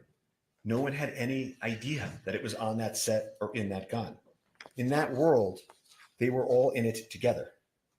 And you will hear that none of this other stuff has anything to do with those 2 critical questions we started with. Why there was a live bullet on set, why the armorer placed it in the gun, and of course, why the head of safety failed to detect it. None of it speaks to whether Alec knew or should have known those things. He didn't. No one on that set did. It was not foreseeable. You will hear that word from the witnesses and from eventually the instructions. Foreseeable. This was anything other than foreseeable. And they must prove beyond any and all reasonable doubt that this was foreseeable. Total indifference to human life, that death might occur. He's an actor. He's an actor. But here we are at a homicide trial. And so they will pull witnesses, and witnesses will be cross-examined. They will push themselves to the edge of truth and beyond. You know, these things about, you know, Alec didn't notice this or Alec didn't notice that. I want to make sure that you're clear on something that the evidence will show. He had been filming on that set for a handful of days. The evidence will show he had just gotten there. I think I just unplugged the It's computer. not as if he had been there for months and months and noticed things and failed things, and he had just gotten there. You don't notice every little thing when you start at a new place and when you're in the character of Harlan Rust. But they will push forward, and they will have gaps in the evidence as well. Don't expect you to be hearing and for them to call the first AD head of safety. I don't know if you'll be hearing from the lead detective, Canal, who investigated this case, the lead detective, or the sergeant that supervised him, Sergeant Zook. I don't think you'll hear from Mr. Schilling, who was the lead investigator for the prosecutors. And so as you hear this, you jurors can assess about that gap of evidence. And there's one thing that I can tell you will not hear also. You will not hear from an actor or an expert in acting. And so they will play the videotapes of Alec Baldwin, the actor, acting. They will show you perhaps over and over. Expert is not an actor. Him in shooting scenes. Bad Alec shooting a gun the wrong way in a movie scene. They will try to get you to picture that and forget that this was a movie set in the first place. And you will see actors in a Western acting. And your mind might go to your favorite gun scene in your favorite movie. You may picture actors and actresses doing exactly what you see here. The other actors in Rust doing the same thing that Mr. Baldwin was doing. But when you come back from that moment, remember, this is a homicide trial. And you will see soon that the reason they play those videos of him over and over is because they don't have any evidence of actual homicide. And you will learn the truth. Not a day goes by when we don't wish Alec had saved her life. But never, the witnesses will tell you, in the history, is something that an actor has done. Intercepted a live bullet from a prop gun. No actor in history. No one could have imagined or expected an actor to do that. So just remember that truth. So when they cry out justice, justice is truth. This was an unspeakable tragedy. Alec Baldwin committed no crime. Thank you. So what do you guys think? All right, thank you. What we're going to do now is we're going to take our morning It's morning bathroom break. So please don't talk among yourselves or anyone else about the evidence received here in court. And follow what Mr. Bing tells you to do. And we'll see you back here about 20 of. All right, thank you. All rise for the jury. Yeah. All right. So thoughts, anybody? Oh, I don't like that. I guess I want to do this. I don't like that one either. That. Oh well. There we go. Much better. So what do you guys think? So first of all, Roseman, are you still here? Roseman said that my voice sounded awful. I should delete my account. So, being that evidently I do whatever Roseman tells me to, like I'm returning carts when I've already met the woman, and I return carts now, make shorts about it so she can show her husband. Weird, huh? Now I'm changing mics. So, if I go out and don't come back on, please let me know my mics went out. But besides that, okay, guys, here's the thing. There is something that I don't know if you guys, I don't watch trials. Okay. I hate this stuff, gal, but I do understand them. And I understand juries. And remember what I said before when this whole thing started, you guys are that jury, right? You're that reasonably prudent person going in there, being given a bunch of facts that we didn't know about. I didn't know. I mean, man, there was something about watching that when Alec was in the church, you know, the actual finished scene. It gave me chills. I mean, I didn't see that. I never saw it before. There you go. So Yamaha's got this. Now, Yamaha biker is going to be the person in the jury box that I think most people don't want, because he is very concrete thinking. He's 100% true right here. This is 100% what happens. But I'm going to replace the word he with physics. Okay. So we know you have to have a physical movement for this to happen. I saw, was it Annie? You said this earlier. Annie M said, well, you know, his clothes could have gotten caught on or something like that. There's a lot of stuff that can happen. But yes, and I haven't looked at the statute. Okay. I don't know what the rules are, what the law is in New Mexico. I was pulling it up and we got distracted with everything else. Roseman is the one that messed everything up. So I still have to fix my microphone, which is actually going to be good because that way I can leave and still talk to you guys. This would be a great time for me to get that working. Here's the thing, though, and this is White Rabbit and I talked about this last night some. And she said, I'm going to say the stuff. She said it's doing trivia. She said, I'm going to say the unpopular opinion. I don't think he's going to be found guilty.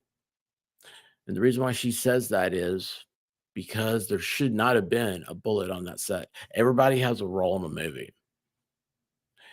How did that bullet get there? And when hearing his opening argument, the question I had was, did the prosecution do their job with due diligence to actually figure out how the woman died? It wasn't, we know that it was in Alec's hands, but it was in his hands. Was there something else though? Who loaded that pistol? I don't know, but you know, I'm not getting paid for it either. So let's see here. Let me read the chat real quick. Sweet Tea, I don't understand how anyone handling any kind of weapon wouldn't check. You think about what the I'm gonna have to also remind you guys. I do. Okay, so I don't know what's going on in New Mexico, right? But I do understand this chat. And when they said that when he started painting the picture that the FBI destroyed the evidence of the gun, I was like, oh, I bet that doesn't set well with this chat. And also about firearm safety, you guys are always exactly the same, all the way across the board about this, that it's the person, it's your responsibility. You have the firearm.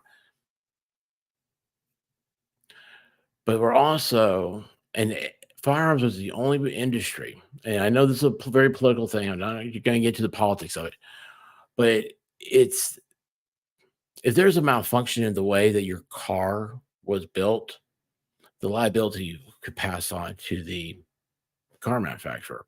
Where does the liability go to? Is it Alec's fault or is it the person who brought the bullet? I don't know this. I'm just trying to critically think. But how would they not check? Like he said, they're Hollywood. You know, Alec's he's probably not the brightest guy. Real weapons have been used in acting forever. Actors don't think and check. Yeah, they don't think they're privileged. I don't have to look. That's true, Paula. In their entire life, they're told everything they do is perfect. And then one time they make a mistake.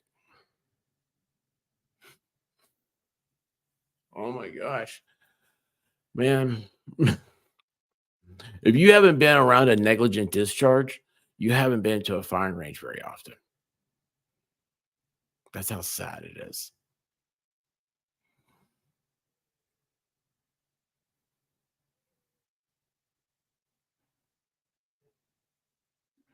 Let's see here. Look, I have a personal responsibility with any weapon, but I don't feel like there's a legal responsibility with all the other crew whose job is that weapon. Now, that is very true. That's true. I like the way you worded that. There are people that are paid to make sure this doesn't happen. Right?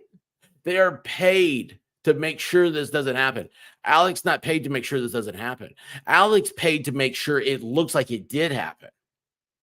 So it's kind of a conflict of normality, you know, because we're not going to do that. I'm not going to pick. You see me look around. Oh my gosh. I'm not going to pick up a gun and point it at you. That's not normal for me to do it. It's normal for Alec. But it's also normal. It's not normal for people to be following me around all day saying cold gun, hot gun, cold gun, hot gun. It's not normal. Nobody's ever said that to me. Instead, you got to look out for yourself. You got to look out for yourself. When Brandon Lee, oh, hey, Paul, did you see that Traveling Fools knew somebody that was on the set the day that Brandon got nerfed? When Brandon Lee was shot, why was there a real bullet? There did they prosecute? Sure. Yeah, I don't see. I looked in that case a long time ago, but I did it for my own because I'm a fan of the show, the movie The Crow. I don't know what to end up being there, but this is not the first time. There's a guy like in the 80s. This happened like 4 or 5 times. Oh, garbage truck's here. Anybody got any garbage to go out? Last week we forgot to send our garbage out. Why didn't the person who handed him the gun check to see if it was cold? Now you're doing critical thinking, Liz. You're doing that critical thinking. And that's what I like. It doesn't matter. I don't care about objections. I don't care about sidebars. I don't care about all this stuff because none of that matters. What matters is what 12 angry men and women nowadays. Isn't that crazy? I don't know. Does New Mexico let women on juries? You know what? That's a movie we ought to watch. We ought to watch the movie 12 Angry Men. That'd be cool. It was a blank with debris in the barrel. That's what Alec tried to say it first, but that's it wasn't. It was, oh, hey, actually, you know what? Let me do some. So actually, I was doing some research here, bring you guys up to speed. Let's see, where did that go? And I got distracted at one point. Oh, that's not the one I wanted to hit, though. Sorry. So there's a lot of different ammunition manufacturers, right? And they put out bullets. Oh, here it is. This is what I want right here. Okay. Now, when they were talking about it was a 45 caliber weapon, that rings very common to a lot of people because 45 is a very, very, very American, very, very common caliber. But not all 45s are the same. 45 that goes into revolvers, 45 long Colt. It was actually a cartridge. Okay, a cartridge means that's brass. I keep looking for empty brass. Sorry. Where's Necro K do we need? Anyway, so I'm kidding. But the brass, okay. The way firearms are all about chemistry. And the powder that goes into a bullet, it's not the same that makes the entire cartridge. Okay, it's not the same type of powder they used when the firearm was developed. The gunpowder they had back then was black powder.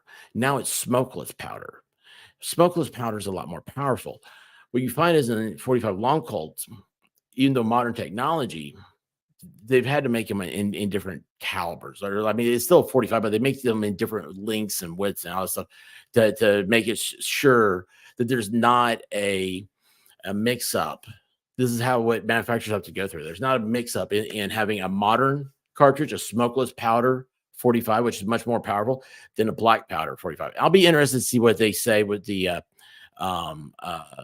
manufacturer gets on stand. But the thing is that the black powder is it's a lower pressured charge. So that means that the projectile doesn't go as fast. Broken Baker 45 USA is what it is. 45 USA. There you go. This is a free Gosney channel. Free Gosney channel. All right, hang on. This is what I want to show you guys real quick. Let's do the. Oh crap! If I do that though, yeah, I can do that. Okay, I can do a lot of things. I just gotta pay attention. I don't want to do that. Where'd that go? Nope. Man, maybe I need to organize my stuff better. Probably. All right, here we go. This is what I want to share this one. All right, and what we're going to do is we're going to bring this up. All right, so this is from a website called Ballistics 101. I hope you guys are all seeing what I'm. Nope, you're not. I didn't bring that up, did I?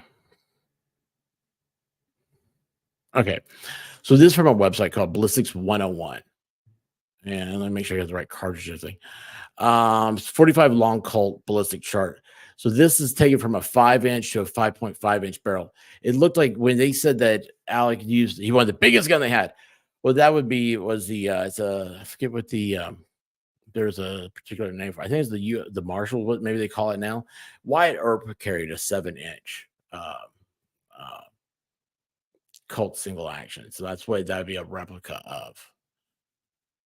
Now, let's see here. So these are plus Ps. Plus Ps, those are that means it's more powerful. And Buffalo bore, they're known for it. What we want to find is just like a normal, these are all self-defense loads. Okay. This is about right here. So like Hornady. Hornady is one of the biggest names in the firearm industry.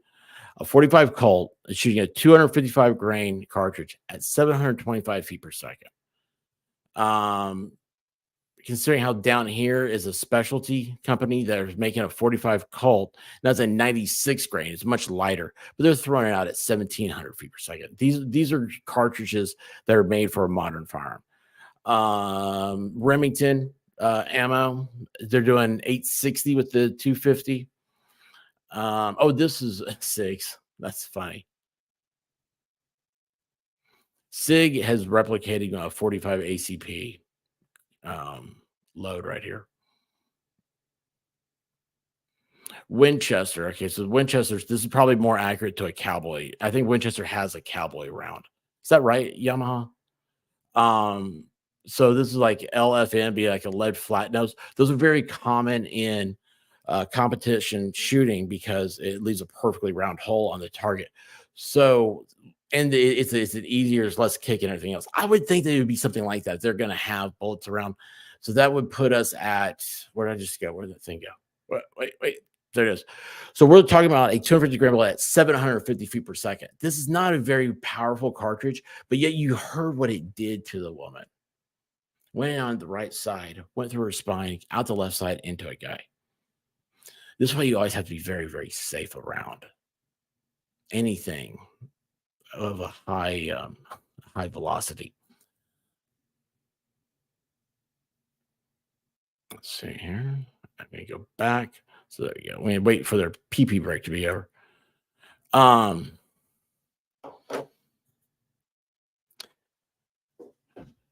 What else was that? I had some. Oh, yeah. Hey, look, I did this right? Oh, yeah. So here's some of my questions. How did the live round get on set?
I'm muted. I was muted. I touched it. I heard somebody texted me. Am I better now? How long was I muted for? How long was I muted? A long time? Yeah, it was. Well, you guys just missed out, man. It was the greatest thing ever. I'm going to go work on my microphone now.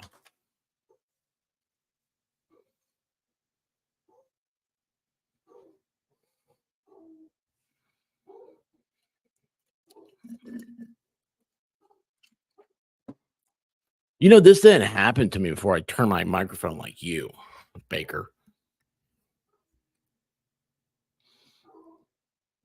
Fixed that microphone, didn't I? Actually, I'm gonna get this other one started. What I was saying was with my whole example I was showing you is that this is the showcase. Okay, this is gonna be our blank. This is gonna be the projectile. This is the shell. Powder in here. Hammer comes down, hits a primer, causes an explosion. High, gases, heat, expansion, all that stuff. I've heard that wrecks fingernails. It does wreck fingernails. I'm not anymore. Okay. Am I muted now? Am I still muted?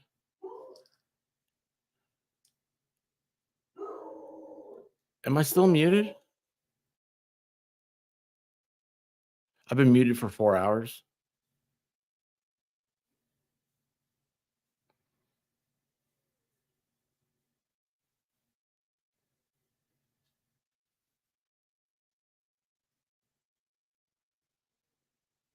Well, I woke up to go get me a cold pop, and then I thought somebody was barbecuing. I said, oh, Lord Jesus, it's a fire. Then I ran out. I didn't grab no shoes or nothing, Jesus. I ran for my... Touchdown. Paper? Unbreaded.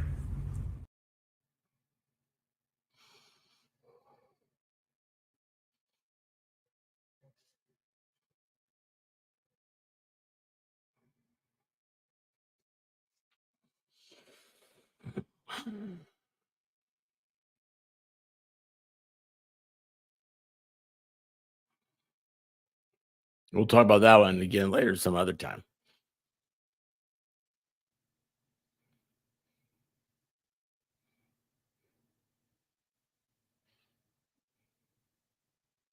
I'm getting a sore throat. I'm talking too much.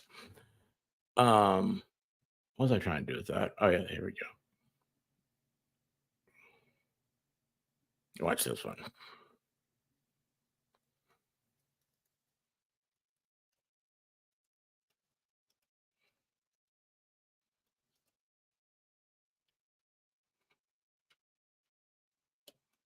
All right, there you go. I fixed my name. That's what I had to do. Anyway, let's go back to fix this microphone. Let's see how this works. See if I can do this. This will probably yeet me for the rest of the day. So that's going to be fun. I got to go places anyway. I can't be here. I got things to do. Actually, we'll see what happens when they go to lunch.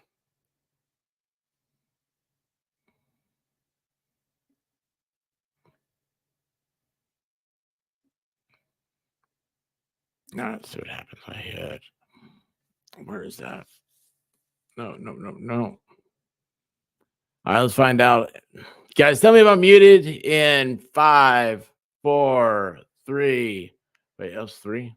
2. Oh my gosh. How's that? Am I muted? Can you guys hear me? Can you hear anything? Is this thing working? Is this thing on? Can you guys hear me? It says it's on. Hello. You're fine? Yamaha Baker? Did I say that right? Yamaha Baker? Yeah, that's right. You're Yamaha Baker now. I forgot about that. Not muted. Awesome. How does it sound, though? I have not heard myself in the little... no, I better not pull that out. So this is my little microphone. I put a little dang cat on. It's going to cause the dead woolly worm. I sounded better before. Thank you, Roseman. But you're the reason I changed. I sound far away. All right.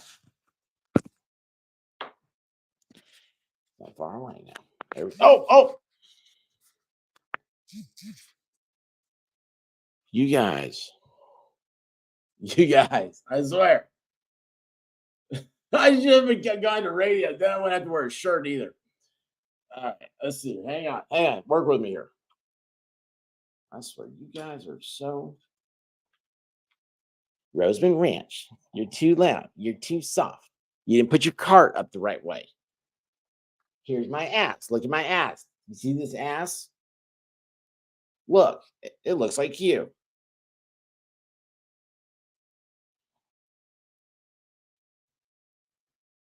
This may actually go completely quiet now. No, you sounded fine and loud compared to court. I started anarchy. Yeah, totally. But check this out. This may not work. Can you hear me now? God, I'm going to start selling cell phones. I say, can you hear me now so much? Much better, or I'm in a tunnel. Now, Sweet Tea says technical difficulties. Am I technical? Am I still having problems? What's happening now? It says I'm good.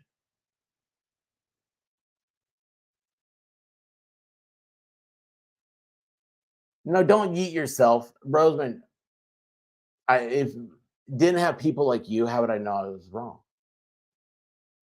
I just realized how that sounded. Oh my gosh, I say it to my wife all the time. You can't trust someone that works with asses all day. Oh no, I'm switching from Verizon if that happens. Wait, hold on. How's it sound now? Because I have this thing. Hold on. I will change shirts. What's happening? We can hear you versus being muted. So let's take that as the win.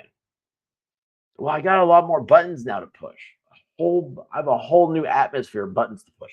That's weird. Oh, I feel so weird not talking into the microphone.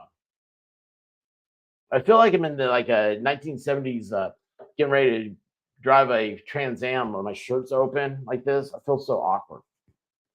Is it lip reading? Are you lip reading again? Have you tried to tell Ralphie to calm down? It's in her head. Hey, you know when you put on that donkey's hat? I think some guy in your head. Oh, that scared me. Oh my gosh, it scared me. That thing moved. Oh my gosh. I thought I was gotten. I can't hear anything. What have you guys done? Can you guys hear me? Okay, it says you can hear me. Is it good? Is it good for you as it was for me? I don't know. Okay, I need to take it off. That's what I need to take off. Echo, and I'm supposed to do this too. Because I have that in the microphone. Can you guys hear me now? I bet you can't. I wish I knew how loud it was. I wish I played with this. But no buttons. Oh, you sound fine. Hear you. Okay, thank you. I sound like a goober regular, so. Boy, this is liberating though. Holy cow, this is a whole new way to stream. This is entirely, holy cow, I feel so different right now. Oh my gosh. I feel naked. I really do feel naked. And I can sit any way I want to.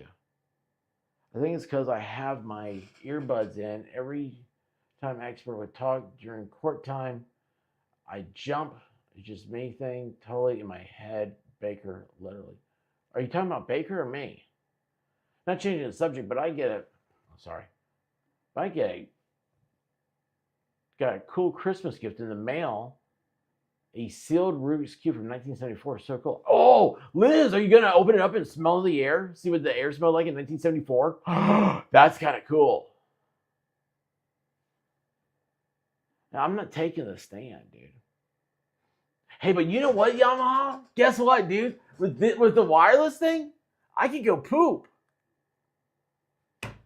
Oh my gosh, dude, how cool is this? Oh my gosh, Yamaha, you gotta get a wireless thing. It's so cool. Oh my gosh, look, I don't even have to tell you guys I'll be back. I'll just be like, so anyway, what are you guys thinking? Huh? Oh my gosh, I am now completely naked at this side of the avatar. Lego me is keeping me from deflowering myself on the internet. This is so crazy.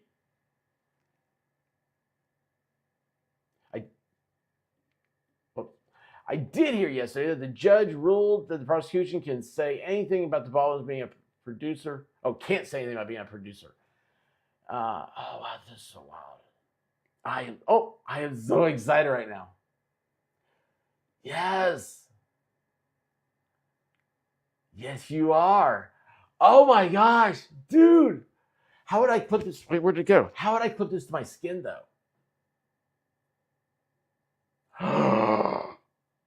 No, I can't do that. I can't do that. Thank you, Kimberly. Kimberly, you may be a little behind, I just realized.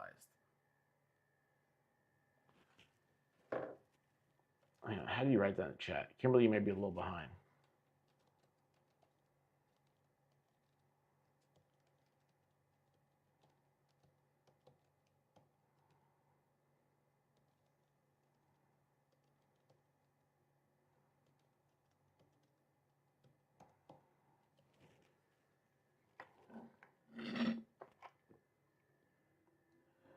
Take a deep breath. It's gonna pinch a little. Yes. Dude, I saw it was a TikTok the other day. You know what? Maybe I should just not share that with you. It's bad when I can hear the beautiful white rabbit. Oh, look at this. I'm looking at him. This is what I love about this stuff. Like, I'm looking down on you. I'm judging you. But anyway, when I hear the white rabbit in my head, that's a bad thing. That's very bad.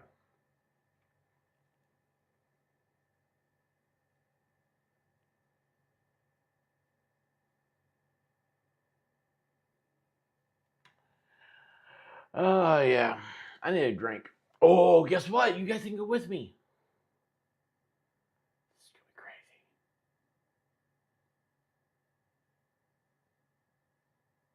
Oh, this is so awesome. Wait, is it working? How come I don't see my guy bouncing? Hello? Wait a second. Maybe it's not working.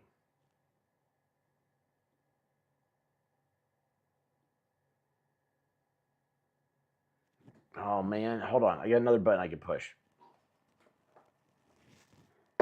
Ow. Let's do this. Uh-oh. Are you there? You should be there. I think you are. Does it work?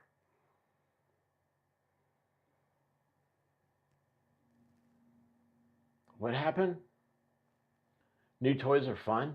Am I a new toy? That's awesome. It's working. Wonder what the range is. Oh, let me tell you. So, Southern Red Sox, these things are dual. They have Bluetooth, which sucks. I mean, in Bluetooth, you have a good sight. They say you'll get like 80 feet, whatever. I get like 8 feet, right? But they're also wireless, like on a wireless network. So it's supposed to be like something like a half-mile range or quarter-mile range. It's a long part of a mile. Well, I guess like over half would be the long part of a mile. But anyway, bets on how long before he goes pee with it on. Baker already said we're going to go poop. Bad Duck, are we there yet? We are. Okay, go get some to drink. Yeah, Southern Red Sox girl. This was the solution that Lincoln Kane said for Dollywood, and he was right. I just never used them, and I have so many wonderful ideas about this stuff. I just don't have an opportunity because when I'm in here, I'm set up for talking on the microphone. I like the microphone, obviously. Like I already can tell, I don't need to be on this thing all the time because I'm gonna end up being like in the bathroom. I'll be right back. Oh, you guys don't know I'm leaving. How fabulous is that? That's so fabulous. Oh my gosh, I can do all sorts of things.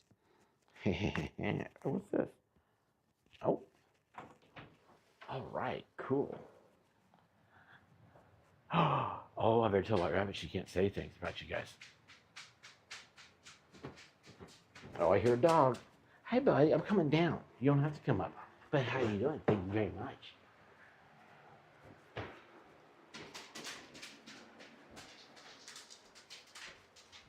see where the white bunny is. Never mind. Oh my gosh, guys. She's on a call with somebody. Why didn't you tell me? I don't need to be doing this. I need to go back upstairs and hide. Hey, Babaloo. Did we get lunch here? Do I need lunch?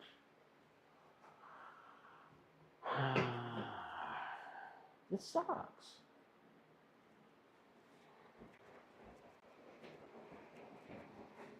I see you, buddy. I know. I'm doing some right now.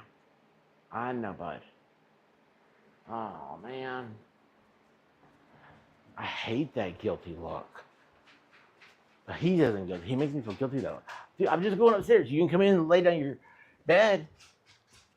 I'm not laying down your bed. It's about that time. Oh, they're back. How come you guys didn't tell me? Or did I know this? Was there no sound before? No, there's sound here. There's no sound here.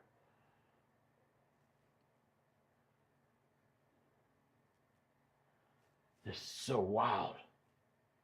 Oh my gosh, I feel so naked because this isn't near me. I feel this is like a seatbelt, I just realized.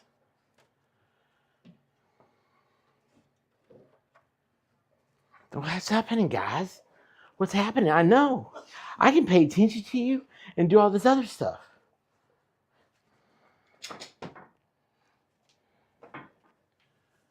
Here's my conclusion on my board of mystery.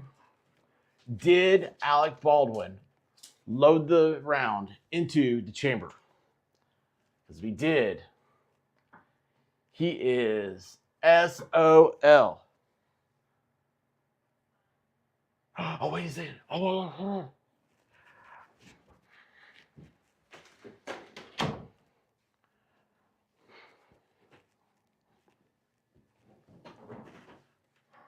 I forgot she was on a call. Oh, man, I'm in so much trouble already today. I heard one lawyer say if you have to have a sidebar to argue your case every 5 minutes, you don't have a case. Well, you know, here's what I think. I think, like, they just don't know what they're doing. They're like, so, Judge, what did I do here?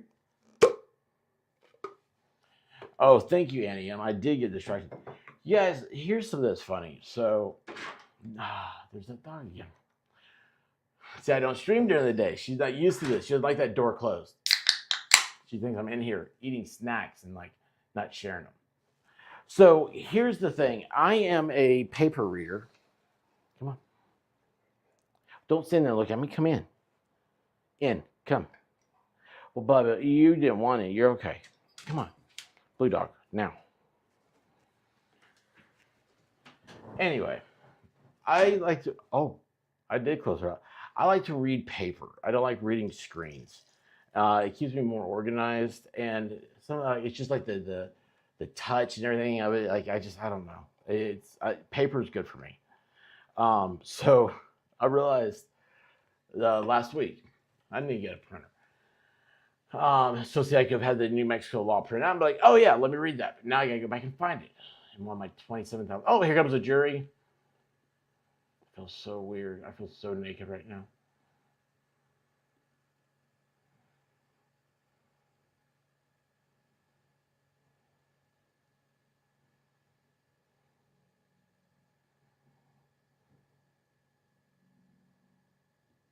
And this is not my fault that there's no sound.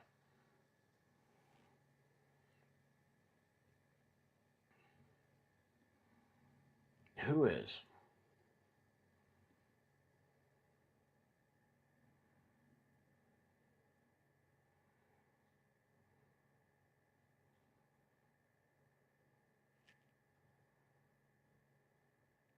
Not my fault. There it is. Call your first witness. 21st of 2021. Yes. I was a little behind on the live. Did you receive a dispatch call? Yes. Can you tell us what you received and what you did? A call came in. I said, hello. There was someone shot at a movie set. Unclear who shot. how many were shot. Who shot I Liberty happened to be Valance? the closest person to the call and arrived on scene first. So when you arrived on scene, And she was shot. when you say first, were there other law enforcement officers there? No, not at the time when I got there. Were there any other first responders present? There was some fire personnel and what they call the scene medic for the movie set, I guess. You said a scene medic? Hang on, guys. Okay. I let a dog out, I think. So when you, let me ask you, when you receive a call for a shooting, what's your primary concern? Priority life. And what do you And mean to when make you said priority life? Make sure You guys still hear me? whoever needs help gets help, and that the threat is stopped. Earphones are Bluetooth. I just lost them. And when you arrived on But hopefully I still have my... the scene, and where was it? What, he had seen her? Bonanza Creek movie set, I guess. It's quite a ways off the interstate. Okay. And what county and state is that in? Santa Fe County, state of New Mexico. Okay. So Santa Fe's in Texas. when you arrived there, give us an idea of what you saw. What was going on? Oh, no, it's in New Mexico. It was a big, old, like cowboy western themed, like city or town. There's a bunch of people running everywhere, bunch of cars, bunch of people pointing. When I got there, people were pointing towards a church, and I got out. I attempted to grab my medical bag and went in and saw. Hang on, I'm gonna stop you there. Approximately how many people were there on scene? I don't have the direct number, but there was more than 100 people.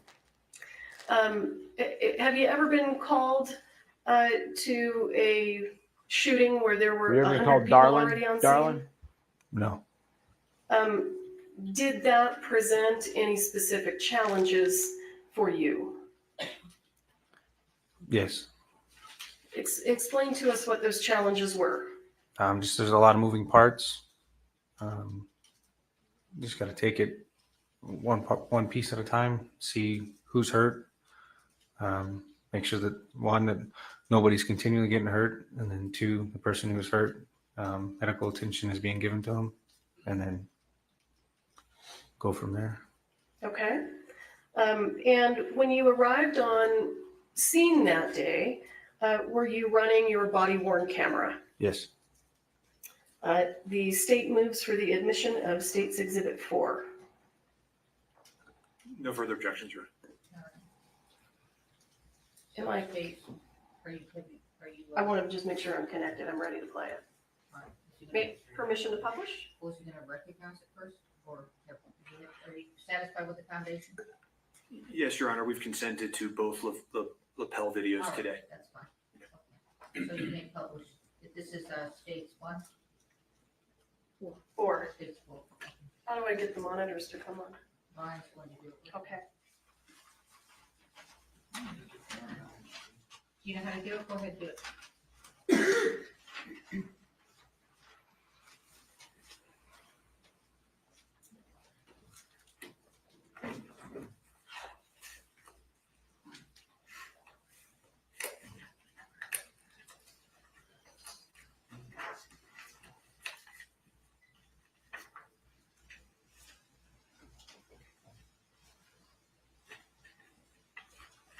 All right. Looks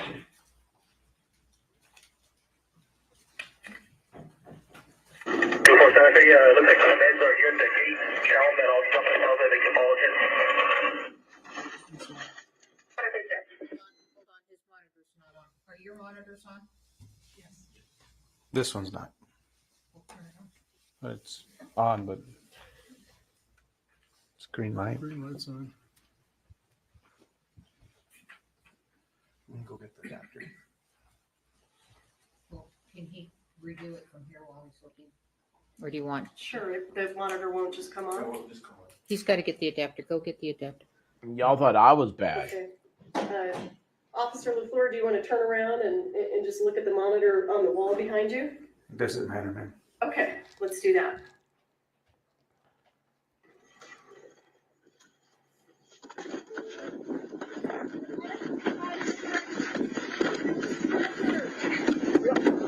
You got your trauma kit? Yeah, I'm trying to get it out. Stupid new truck. Are we inside with the BBMs? Officer LaFleur, tell us what's going on in the video right now. I'm looking for my other medic bag. I handed the individual a trauma pack for shooting, and I'm attempting to open one of the storage boxes in the back of the truck. Who was the individual that you handed something to? I believe it was a fire personnel that I followed in, a volunteer firefighter maybe. And I thought I heard the word, is it BVM? It's for CPR. It's a bag valve mask. Bag valve mask. BVM. Okay, thank you.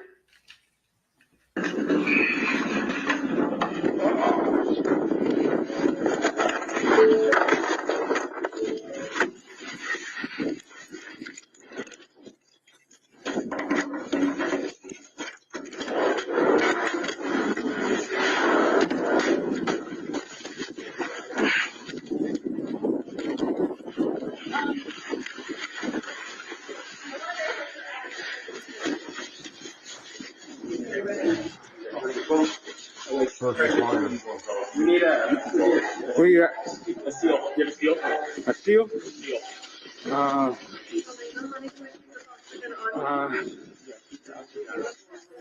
I got a sterile glove and a packing glove. Okay.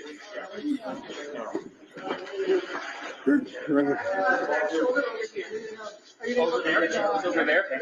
Yep. My hand is on it. Talking. We're gonna get you up in the second. Who she shot at? She came in here and went across her chest. And came out the back and went into the. You want air flight? Yeah, we got one in route. Okay. And what are you talking about there when you say air flight? Helicopter that's designed to transport people that need advanced treatment faster than an ambulance. It's a helicopter that air paramedics basically. Did you call for the helicopter or did someone else do that? Do you know? That individual said that they had already called one, but I called one for one as well. You called also? Yes, ma'am. And why did you feel that it was necessary to have a helicopter arrive? Someone who was shot across the chest. We're quite a ways out for an ambulance to, in reference to where the hospital is. So. And when you say you were quite a ways out, how far away is Bonanza Creek? From a hospital? Sure. Running lights and sirens, I don't know, 15, 20 minutes or more. Okay.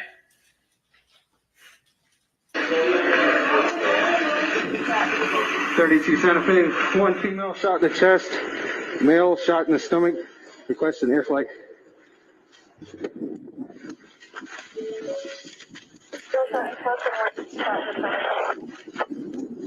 Requesting air flight. I heard you there say male shot in the stomach. Is that what you said? I'm not sure. I didn't really hear it. Well, as you sit here today, do you recall where the other person was shot? Somewhere in the chest. Okay. Or shoulder area. Thank you.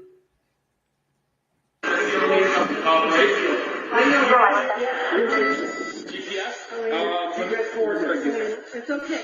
I got you right here. 2432, how many people yellow in there? 32, I got just Santa Fe medics.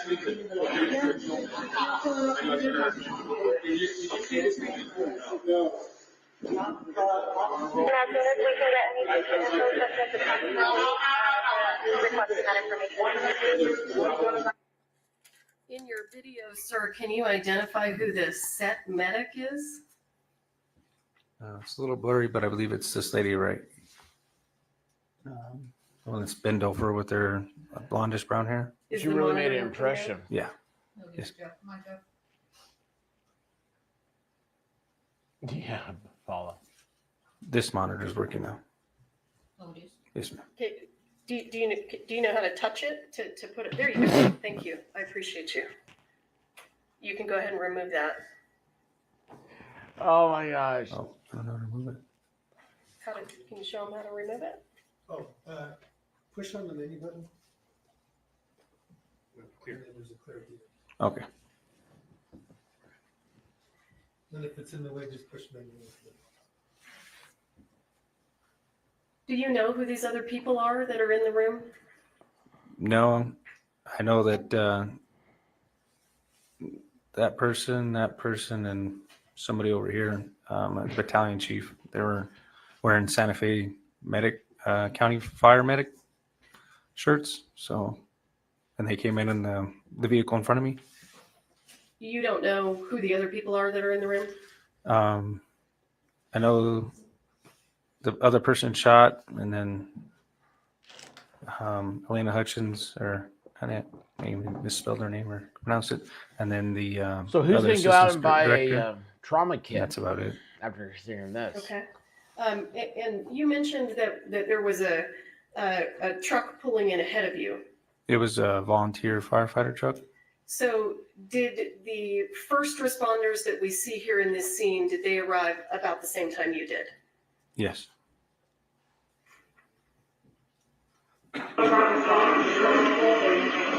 32 Santa Fe Bolt, approximately 140 pounds.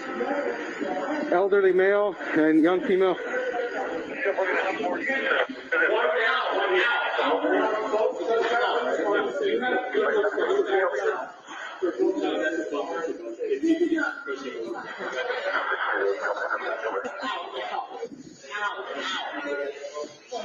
What do you need me? No, there's...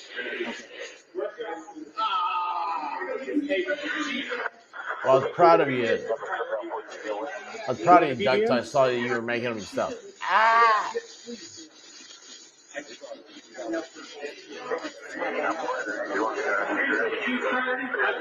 He's good. He's got a broken shoulder. This is repeat your information. Are you flying her out? Yeah, she'll be there. All right.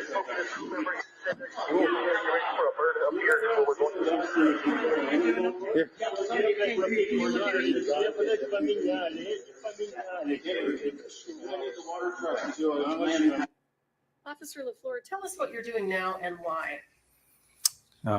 I looked over and seen that they were getting the oxygen tank out. Noticed that they were using on a bag valve mask, which was more appropriate for that situation than the one that goes around their face. I'm just helping them, doing as much as I can to help. So give us a little bit more information. What causes you to believe that the bag valve mask is more appropriate than the one that goes around your face? And when you say the one that goes around your face, what do you mean? If the oxygen were to run out or they had to use manual breaths, they could use the bag. The other one is just something that's over their face. Okay. And what made you think that the bag valve mask was more appropriate? Nothing really. I just believe it's training. That's more, I don't know. Officer LaFleur, are Where's you trained Yamaha in at? life-saving measures? To an extent, yes. Okay. Was it anything about your training that caused you to bad think that duck, that would that be more sucks, dude. appropriate? It's just Been what getting we've near me. been trained with versus the one that was already on her. Okay.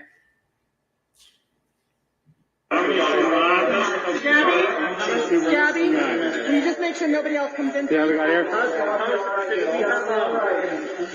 you have ears, ma'am? Do you have stethoscope? Yes, they're in that bag. Hang in there. Right there at the top. Hang in there. Purple? Nope, at the top.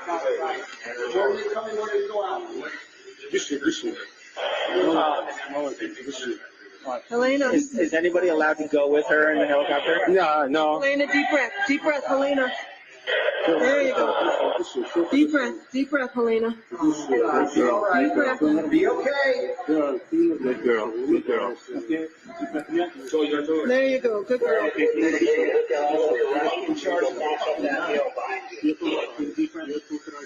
Deep breath.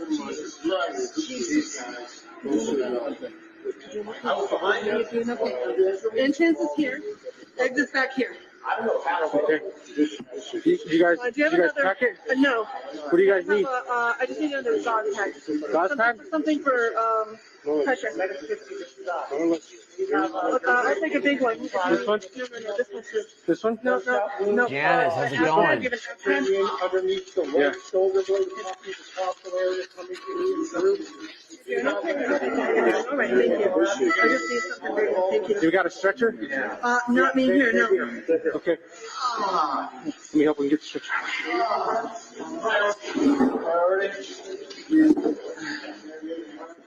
Stretcher. What are you doing now? Just trying to stay busy, help clear the way for the stretcher. The ambulance is here. Here's priority number one. Okay. Let's start clearing it, all this stuff out of there. We get everybody in here and get it out. All right, yeah, we got air flight en route. Not on me here. We can get it from See you, Red Sox. Helena? Helena? This is Helena Hutchinson.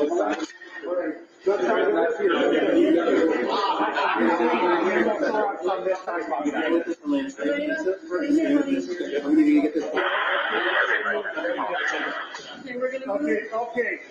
So I got the air. Thank you. Did you get all that up? I'm not behind you guys. All right, so we're gonna need to get going right with Rocky. Officer LaFleur, have additional first responders now arrived? Yes. Can you give us an idea of who's on set First. assisting now? So it looks like more paramedics have arrived, and Lieutenant Benavides is right there. Okay, and do you mean this gentleman here? Yes, ma'am. That my cursor's on? And who was Lieutenant Benavides? He was our day shift lieutenant at the time. Was he a supervisor? Yes, ma'am. Janice, I was hoping to get that 360 film off. We got it through and through on her. Baseball. We went through and through on her, through the chest, and then you got one in the arm over there.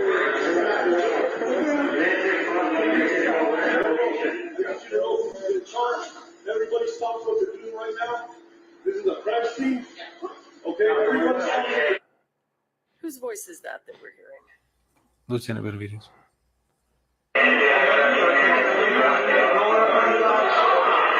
Okay, roll it back.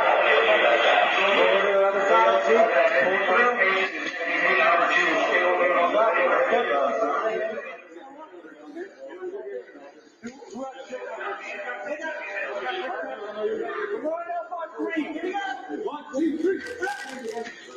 Hold underneath, cool. Here we go.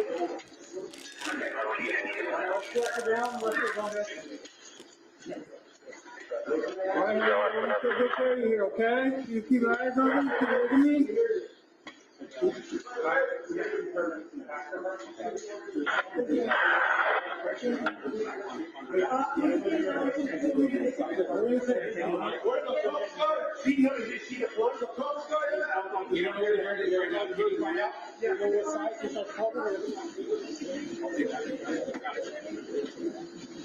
right, we got some stairs, guys. Downstairs, the first step.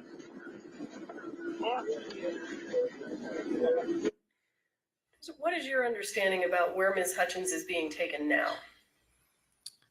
Into the back of the ambulance. And can you explain why is she going into the back of an ambulance rather than the helicopter? The helicopter hasn't arrived yet, and my understanding is that they have additional medicines and equipment and measures they can take inside of an ambulance. All right, thank you.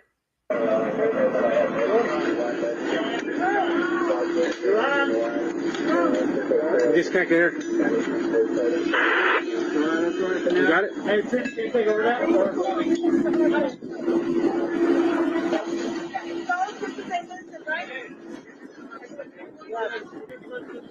You guys want to see Vincent?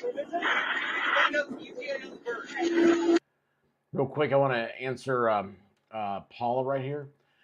Why is it important to show? Exactly the reason why the prosecutor says, like, so why is she now in the ambulance? You know, because you were going to have a helicopter come out. So that way the defense can't come and say, hey, you know, right there, you messed up when you put her in the ambulance. She'd have survived if you'd if you just followed through with the protocol you'd already put into place.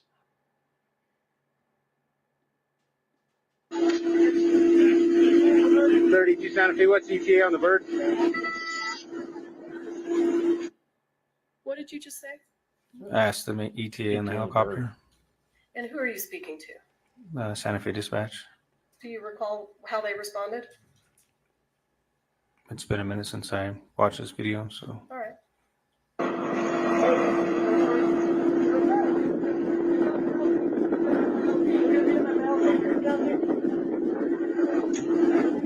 Oh, we got the bird right here.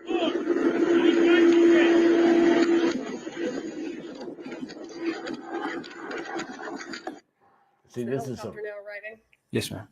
This is something real. This is weird to me. What are you doing now? Appears I'm grabbing crime scene tape. Why are you grabbing crime scene tape?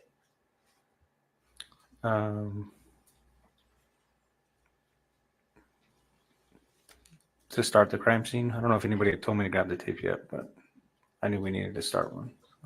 You felt that you needed to put up crime scene tape. Yes, ma'am. Or somebody may have asked for it. What's that? I'm sorry.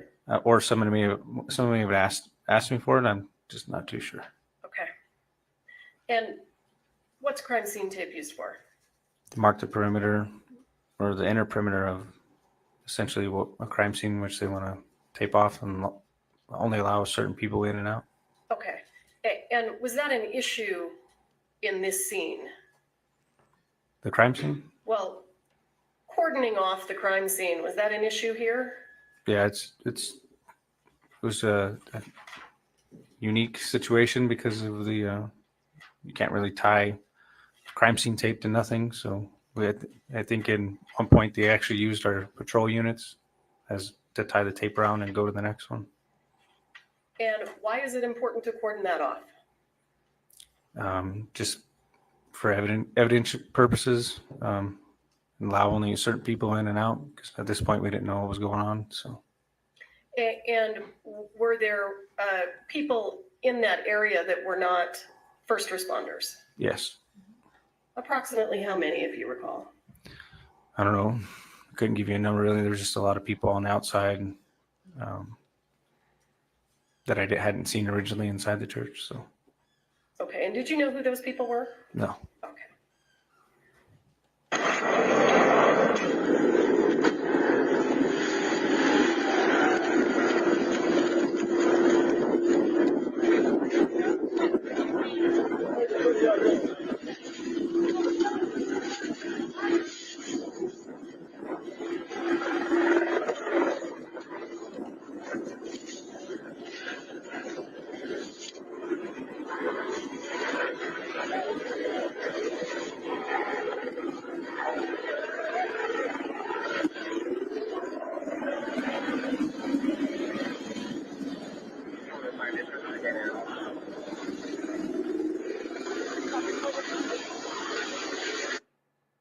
Do you see this person here in the gray shirt?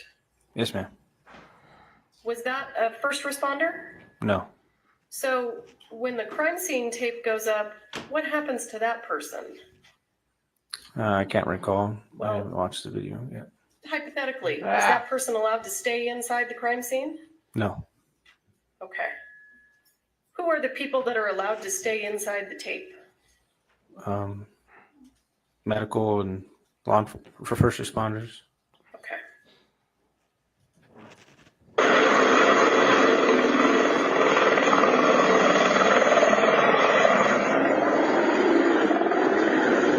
What do you need, Chief? Radio in for my this was in the middle of a shot, and I have live ordnance on the ceiling up there. It's safe. Okay. But it is here, right above here. Okay. Right there. That's okay. And if you get to the point where you say you want me to move, All right. all my guys. Okay. Where's the bird? It's right here. Okay. Yeah, 40.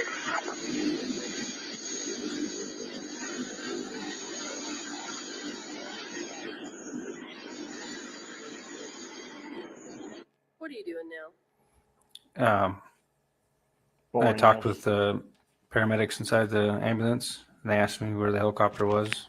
I told them it was landing, and he asked them to bring the paramedics to them. So you're bringing the paramedic from the helicopter to the ambulance? Yes. All right.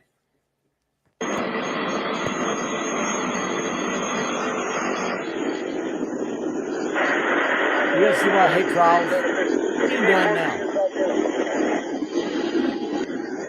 We'll get out of here. Approximately 23-year-old female in the back of the ambulance right now. Gunshot underneath the right arm.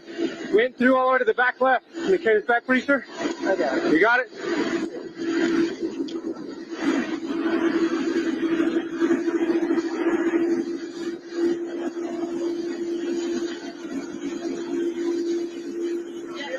This one's priority.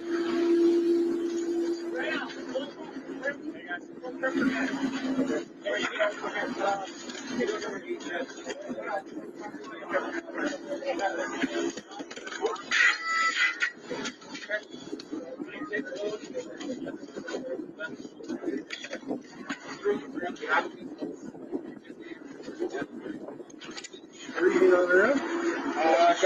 for you.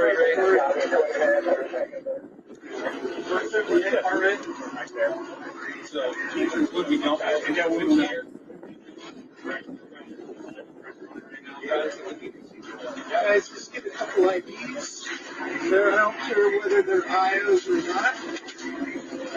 There, you got the IO stuff? Can you open your eyes for me?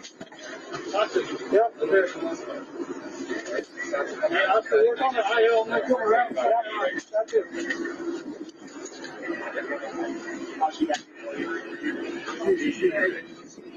Here, if I can just have you guys just step over there for us, okay? Can I have you guys get over there for us? We're going to have to gather everybody up, get everybody's names, everybody who's on scene, okay?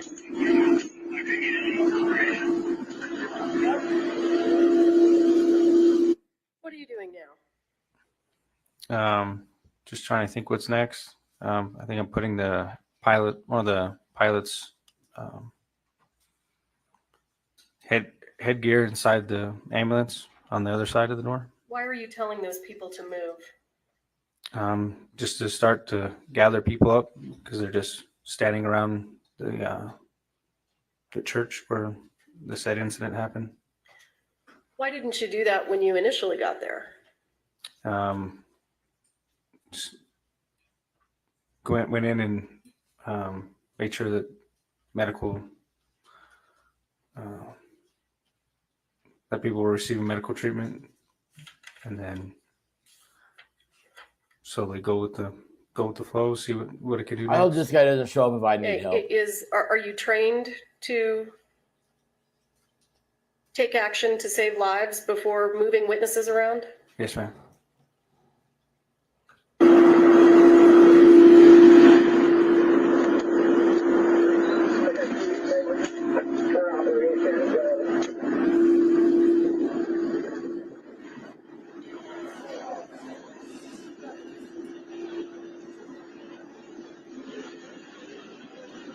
How's it going, sir? I believe you guys will be taking this one. In the bird then? Did she go in the bird? No, not yet. They did an IVs, get an IO, and then they're going to take in the bird. They're coming out like it's out. They're moving it from this one? Yeah. Yeah. A couple of them still. Is that your truck?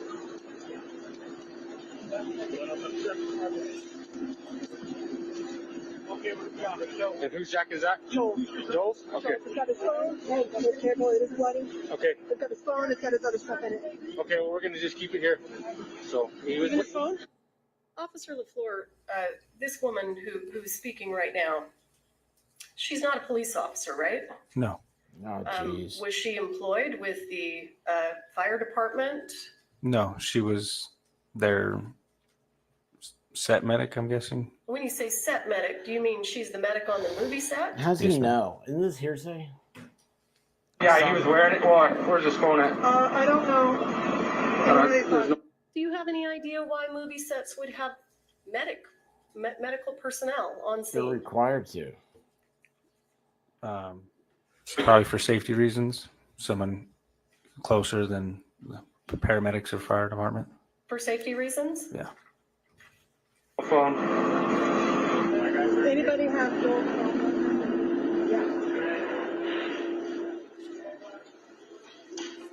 All right, gentlemen. Yeah, how can we help you? I just need your IDs, and then have you guys step outside and wait for the investigators to get here. Okay? Okay. Cool. Any idea who these guys are? Just more people involved with the movie set. Movie set employees? Yeah. Is that your impression? Yes, ma'am. And who's the props guy? Who's in charge of props? She has green and purple hair. You can't miss her. Okay.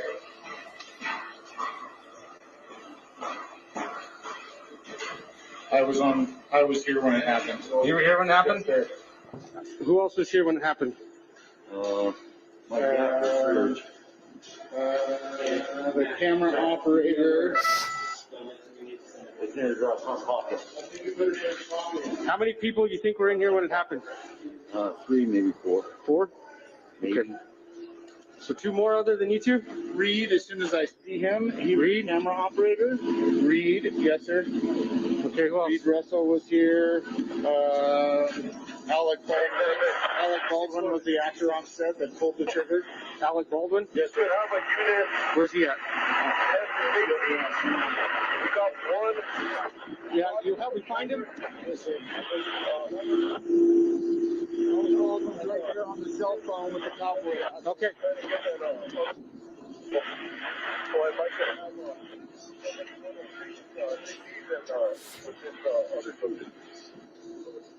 How's it going, sir? So my understanding, you were in the room when someone was shot? Holding the gun, yeah. Okay, alrighty. What do you need? Well, I know your name, so it's A little starstruck. A little starstruck. Pursuant to the stipulation, I'm going to go ahead and jump ahead. Very good. I want to make sure this is the right part. Okay.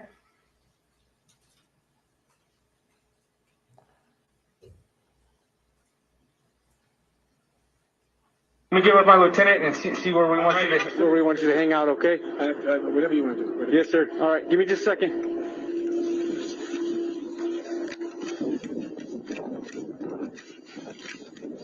LT.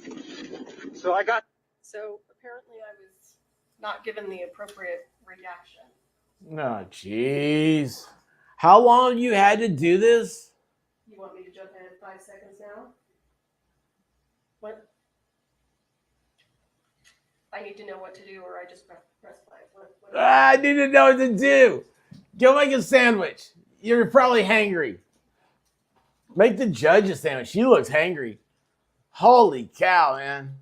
I don't want to go in front of her for a speeding ticket. Do you want to pull the trigger? Do you want me to have him sit tight or? Yeah, you're gonna have to sit tight. Sit tight in the I unit? have the armor in here. This is all their stuff. I have the gun used is in there. And I got the 2 people that were in the room. Okay. You may have Alec Baldwin take a seat in the back of my unit or? I mean, this guy wants Alec Baldwin in his car. We know who he is. Yeah. We just need to say, is he in a trailer? No, he's right there in the gray and black. Okay. All right. So try to keep him away from everybody. Okay. Have him talk to anybody. Okay. I can just have him sit. I can sit with him in my unit. That's fine. Okay. Is he under arrest? Maybe you should arrest him. At this point in time, what's your intention? I was going to go back to where Mr. Baldwin was and then escort him to my unit. When I got there, I realized my unit is over here being used as a post for the crime scene. You So lost what your did you do when car you realized in the that? desert. Just had him sit where he was and had everybody just hang out there. Started That was a party. We all writing hung people's out. names. You got some joints, got some drums. New Mexico, man.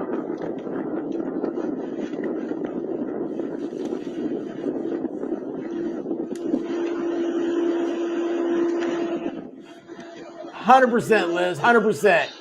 She said to me an empty gun. You proposed, you were ready to shoot. You were strapped. Earplugs, everything. What are these people doing? Sitting Seems around. like they're talking about what happened. Man, Now, they're as sitting a law around scratching their enforcement ass. officer, is that something that concerns you? Yeah, because your Yes. superior just And said don't let him why? talk to Why anybody. does that concern you? They could be Corroborating a story. one person could be telling them what they saw and mess up what they have to say what they saw. So it could essentially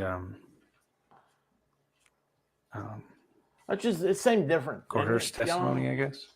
People would say Dude, the where's same my thing car? because the other person said it, rather than saying their own opinion, their own view of what they saw.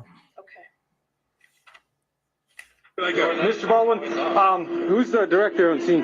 The guy that was shot. The guy that was shot? That's true, Paul. Do you Remember, guys this have is always a production reflection of car, it. or- We are all judges of this, but we don't know what we would ever do in I'm that happy to stay situation. right here and do everything that is. Well, my lieutenant just wants you to stay away from everybody and not talk to nobody. So I was We're right here. We can wait right here and have everybody step back, or we can wait in the back on patrol unit, but I prefer to not put you there, okay? Alex, you want something? You want water or something now? I want to find cops to get a cigarette.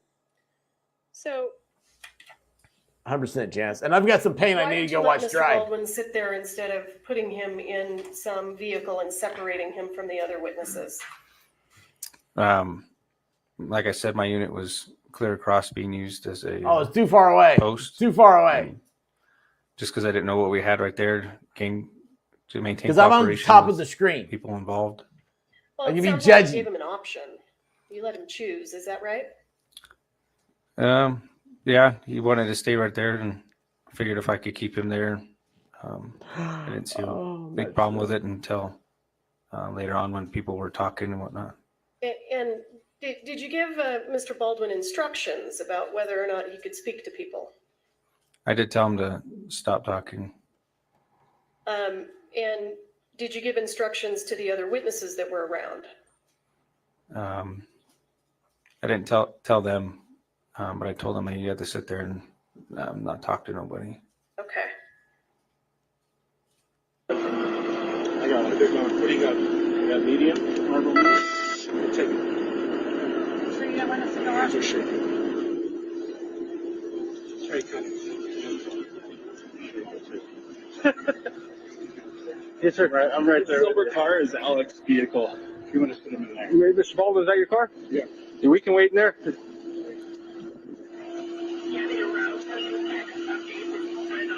You want me to stay here? We can wait in your car if you want to. I can't smoke in the car. Oh, okay, okay. Yeah, we can wait. Hang out right here then. Is Joe gone? Are they both gone? Yeah. Well, they're still working on the female. If you haven't seen the helicopter take off, then they're not gone yet. I love how they talk down it. If you haven't seen the helicopter take off, they're not gone yet. If you know, Officer LaFleur, I don't know where why she hasn't is. the You were taking her helicopter taken to off yet? 2 different places. I don't know exactly why, but my guess is they have to stabilize the patient before they can put them in the air. They're trying to figure out when to get which Bucky's to get to. Absolutely, Paul. That's hilarious.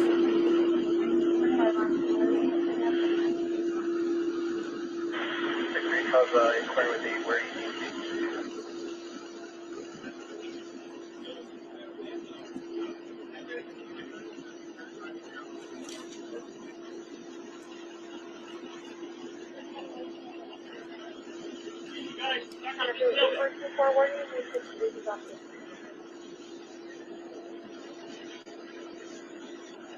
Why are you Oh my just gosh. How do people do this all day? Just standing with Mr. Baldwin, allowing him to smoke a cigarette, making And sure. why is it important for you to be standing there?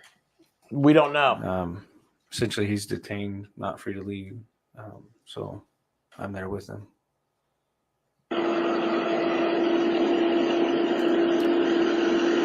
Is that what he said?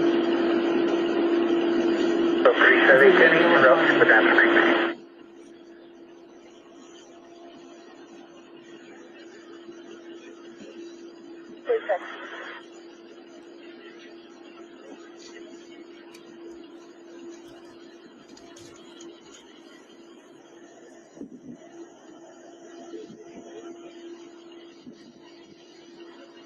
Myself there, 6'5", 75 right there. He took his radio off. That's our first AV. That one right there? Talking to. Guy with the white hair. That sheriff's car with the gray hair kind of in the Okay. shirt. Okay. Thanks, Dave. Hey, I got an officer over here by now. Great.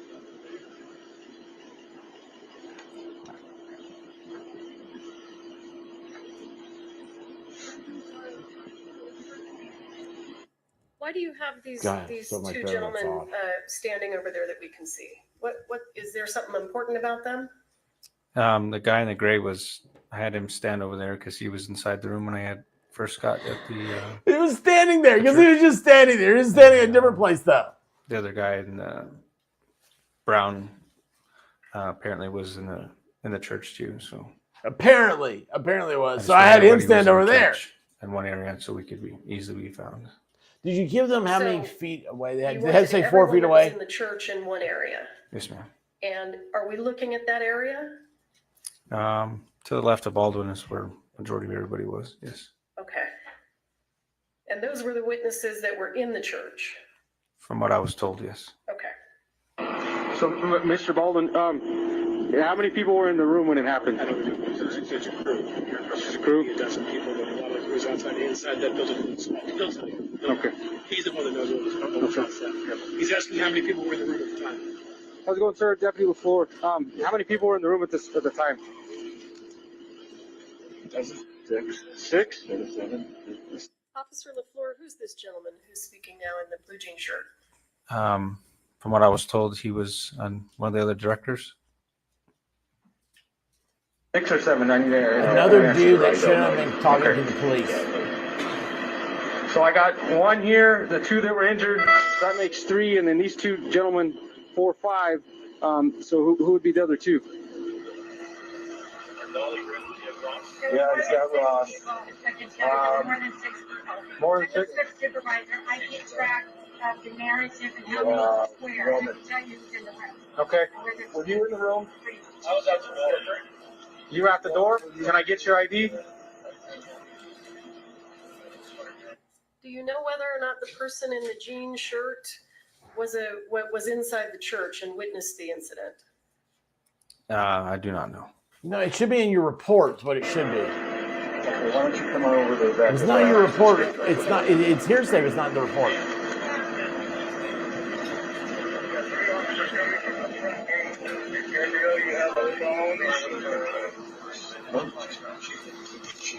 3T to T4. I have 3 ADs for concussion.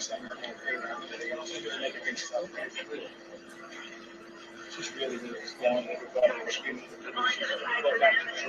Oh, he was inside. Does it appear to you that Mr. Baldwin is speaking to the other witnesses? I think he was talking about who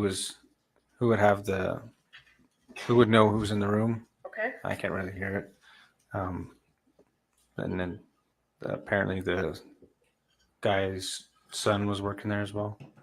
So Baldwin intentionally did it, and then he told everybody he didn't do it, so they have their story Separate straight. someone from witnesses? After looking at it, probably not, but that's what happened. Okay, understood. You're right at the door. Do you have an ID on you, sir?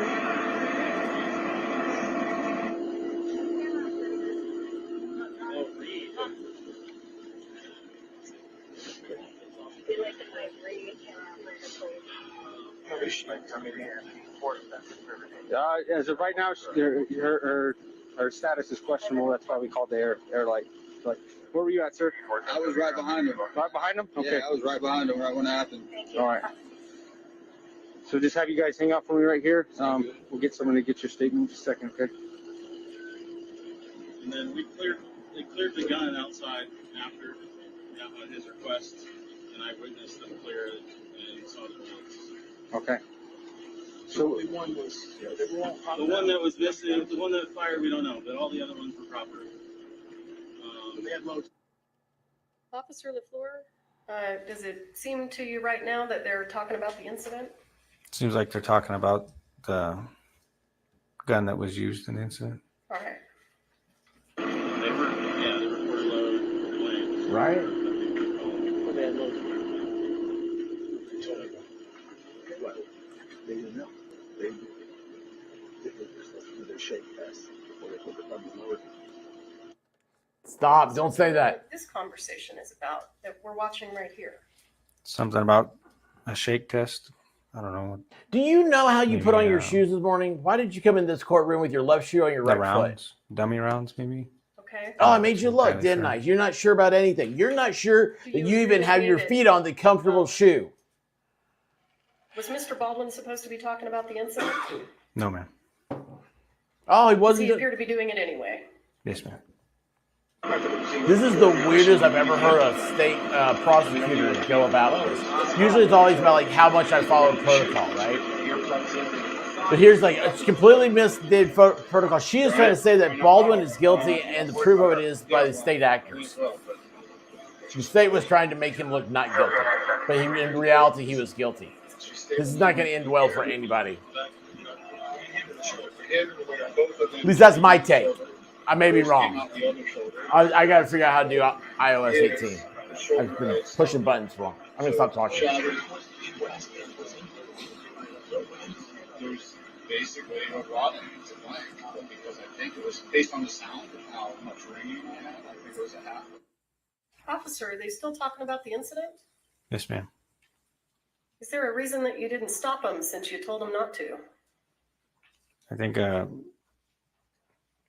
as time goes on, I tell them to stop.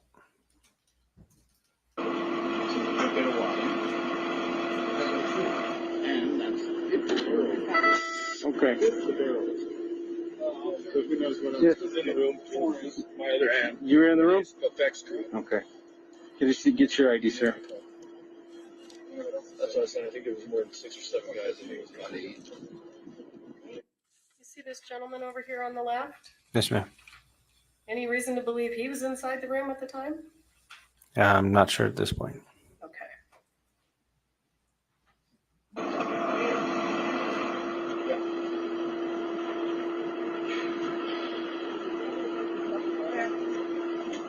Were you in the room too, ma'am? Yes. Okay.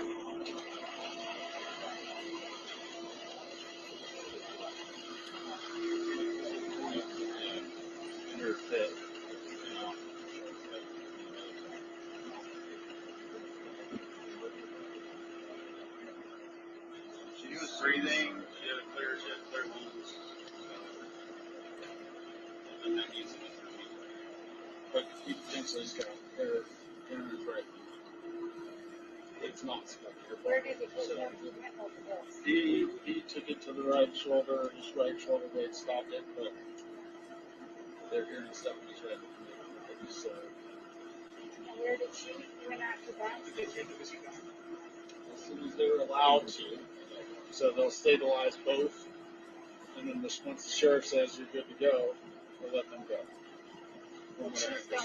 So she basically they're trying to stabilize her vital signs enough for the flight and administer any kind of narcotics or anything they need, blood thinners or that may be.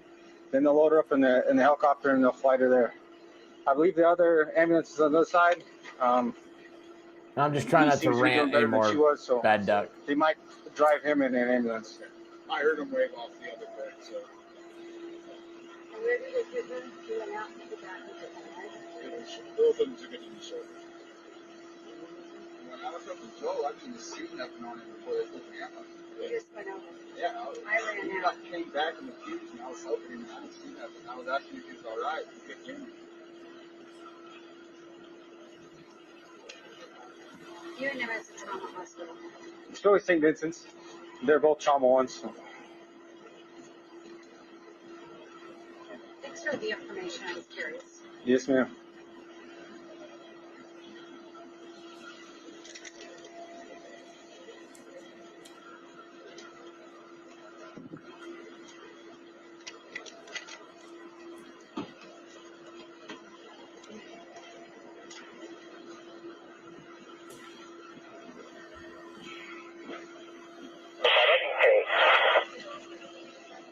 I'm gonna step away and come on. Yeah, no problem. You got more out.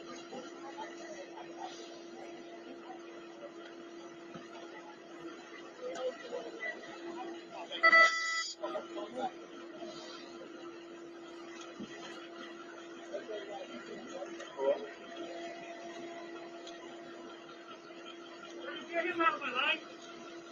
There's nobody in his life. He walked around.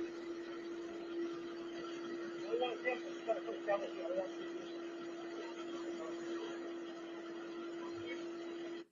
Officer LaFleur, have more first responders now arrived? Off to your right, you can see. There it is. Off to your right, you can see more patrol units showing up. This deputy showed up, but this corporal had been there for a minute. And approximately how long have you now been on scene? According to my body cam, a little over 25 minutes.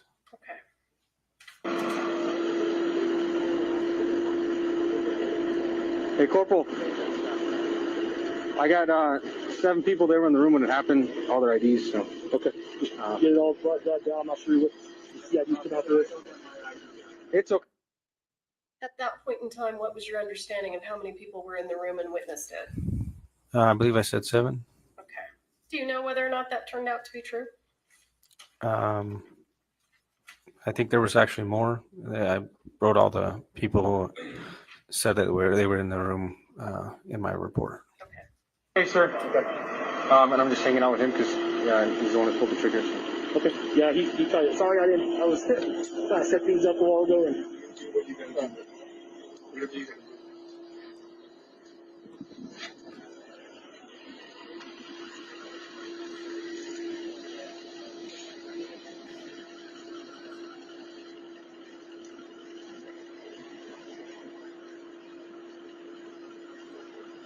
I just realized we've had UPS and FedEx. I think my internet problems got saved. So I think things should be better tonight. But I won't be here. You got a notepad? Ready? All right. Do you have a notepad? Officer LaFleur, at this Cops point are a in lot time, better I at know he's no chasing longer in the gangster frame, something. but the gentleman in the blue denim shirt, do you know whether or not he was in the room at the time? I don't recall if he was in the room or not. Okay. I know there was some director or whatnot there. Yeah, I don't have mine either. Yeah, flying start. Yeah, I know. It came off when I was given trying to pack wounds. Yeah. Okay.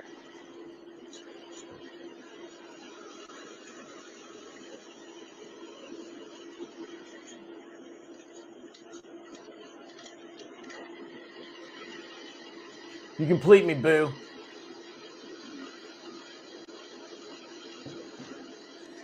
I don't know if Yamaha Biker's still here, but we ought to ask him if he'd ever do a Officer kind of a LaFleur, rundown does it of what look like a Mr. trauma Baldwin was pack speaking needs. to a potential He's, witness? He just looks like he's talking to the guy who says his name is one of the directors. Yes. Okay. Is that what you had in mind when you asked Mr. Baldwin not to speak to anyone? No. Oh, there'll be chaos, I'm sure, by Duck. Do you know what they're talking about? Paula's got it right. I couldn't hear what they were talking about. I did hear him ask him what cigarettes he was smoking and if he could have one. So.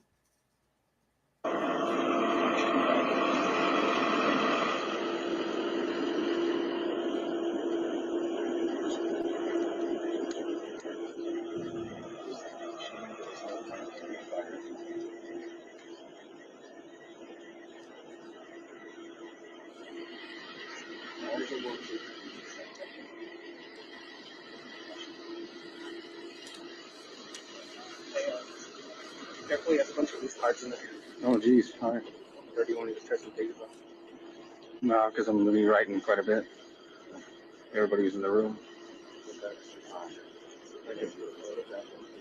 I mean, I'm a phone on me. Yeah. It's all right.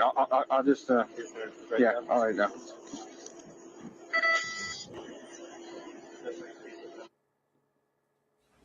Do you see the gentleman in the denim shirt gesturing? You want me to back it up? Yeah, which one? Are we talking about this gentleman? Yeah.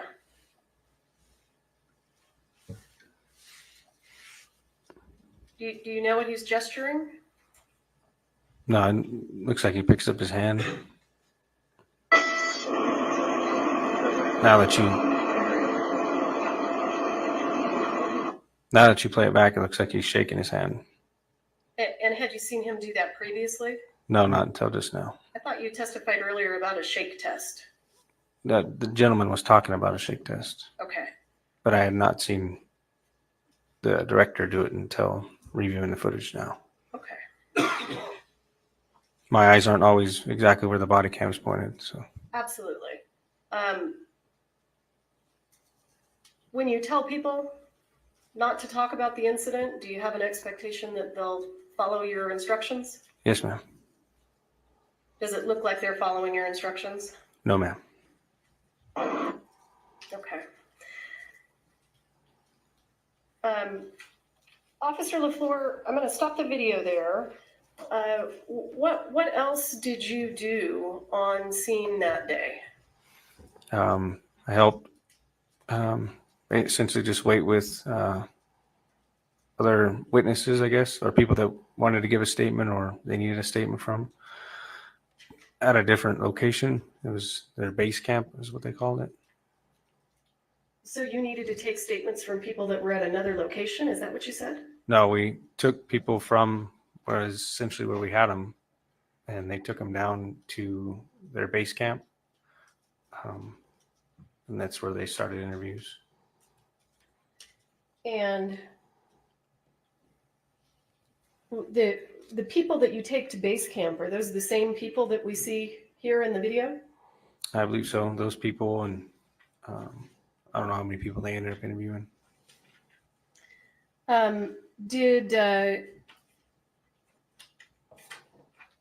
Kitty Kid, how you doing? Did at any point in time did Mr. Baldwin tell you that he didn't Well, pull I'm the not gonna say trigger that. of the gun? I believe he told me he was holding a gun. I believe in the beginning when I was leaving the church, Yeah. one of the guys The said that trauma's Baldwin exactly what we need. pulled the trigger. So My just baby shot me down. off of Bang, what was bang. told. Oh. And I know that this sounds They do an autopsy on her? ridiculous, but we have to follow some jurisdictional rules. Do you see Mr. Baldwin in this frame here? Yes, ma'am. Would you point him out, please? And do you see that same gentleman in the courtroom today? Yes, ma'am. Would you point him out, please? He's sitting in the middle with the glasses. Okay. So what was it we found out? Anything else that you did? That this woman was pregnant with Alec Baldwin's baby? The jury should hear about? Oh no, that's a rumor. I'm not starting that That's one. about it. How long were you on scene, if you recall? From when I got there was, I don't know, about 10 hours maybe or so. I was there till dark. You were there for 10 hours. Yeah, Paul, until they were either done she interviewing people. doesn't know what she's doing or she's the most genius person I've ever heard. Hey, they're doing the same Is thing. that typical? A duality of thought. It is if that's what they need to be done. So Okay. I'm disappointed that Baker is not noticing how I'm praising him by having the whiteboard here. Your Honor, just for the record, we would ask that the record reflect that Officer LaFleur has identified the defendant. Yes. Thank you. That took a I'll long pass the time to witness. say that guy's Alec Baldwin.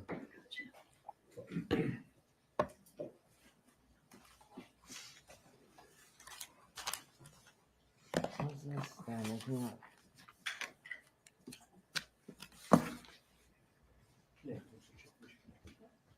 May I proceed? Oh, that's garbage. Sorry, Mr. Spiro. Oh, sorry. Get that out of your way. Always fine with the court interrupts.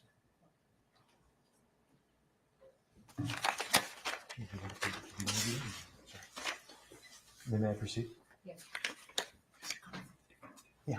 Thank you. When you got to the scene, Mr. Baldwin walked up to you and said, I was holding a gun. He blurted it out, right? Yes. And in fact, he was very shocked, if you could picture Alec Baldwin in a pale state, very unsure of himself. You could say an actor out of character. Fair? Sure. Object to the former question. It is Mr. Spyro testifying in the question. Okay. May we approach?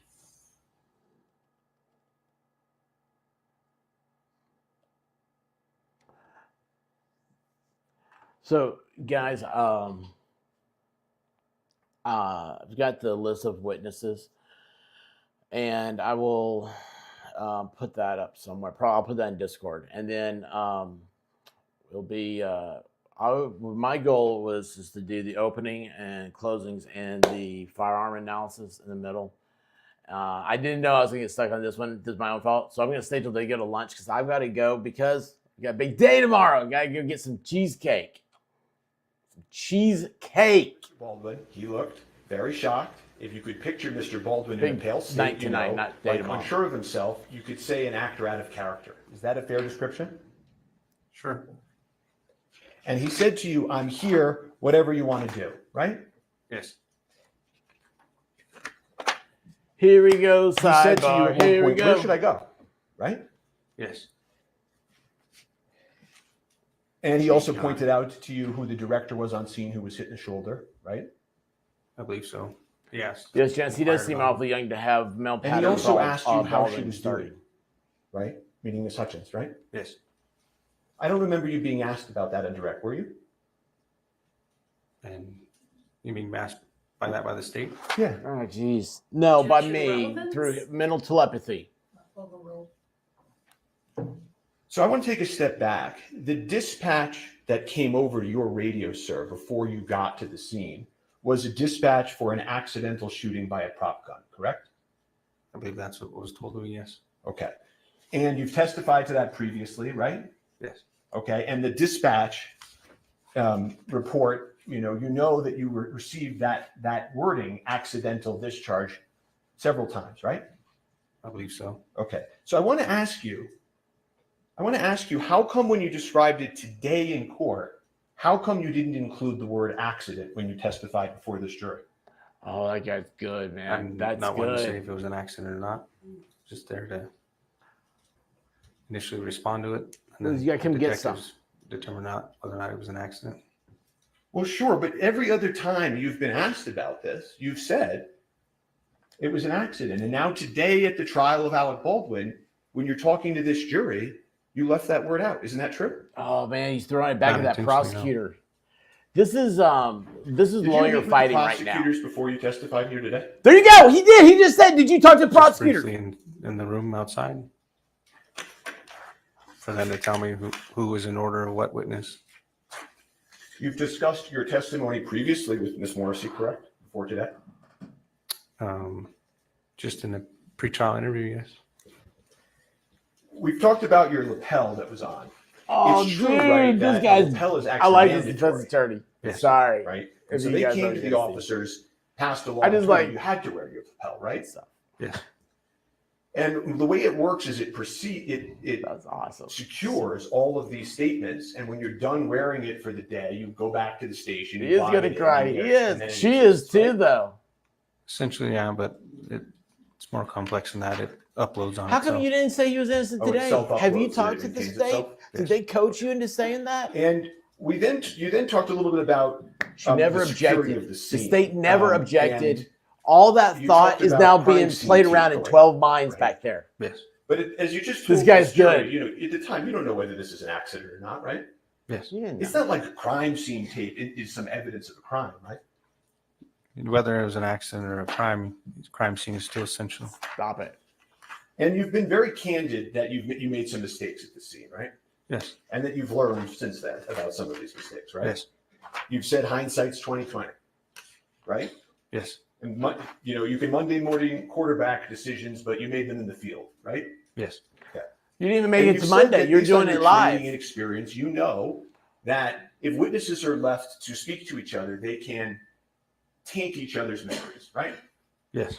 And sometimes that's incidental, 100%. accidental, right? Yes. And sometimes it's purposeful, right?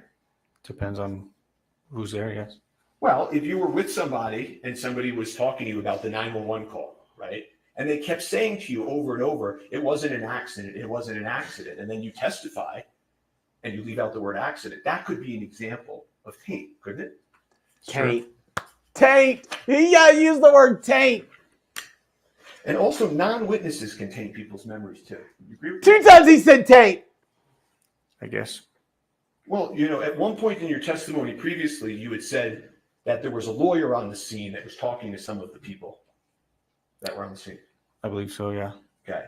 And if that lawyer told somebody on the scene, I think your understanding is that could have tainted their view of their memory, right? 3 taints. Essentially, yes. Mr. 3 Baldwin taints. never asked to speak to that lawyer, did he? I'm not to my recollection. And then you went on and you said, that you had told Mr. Baldwin not to speak to the other witnesses. Do you remember that testimony? Yes. And I think you were asked approximately 5 times why Mr. Baldwin was disobeying your orders. Do you remember that testimony? Yes. Okay. He was talking to the guy with the hand.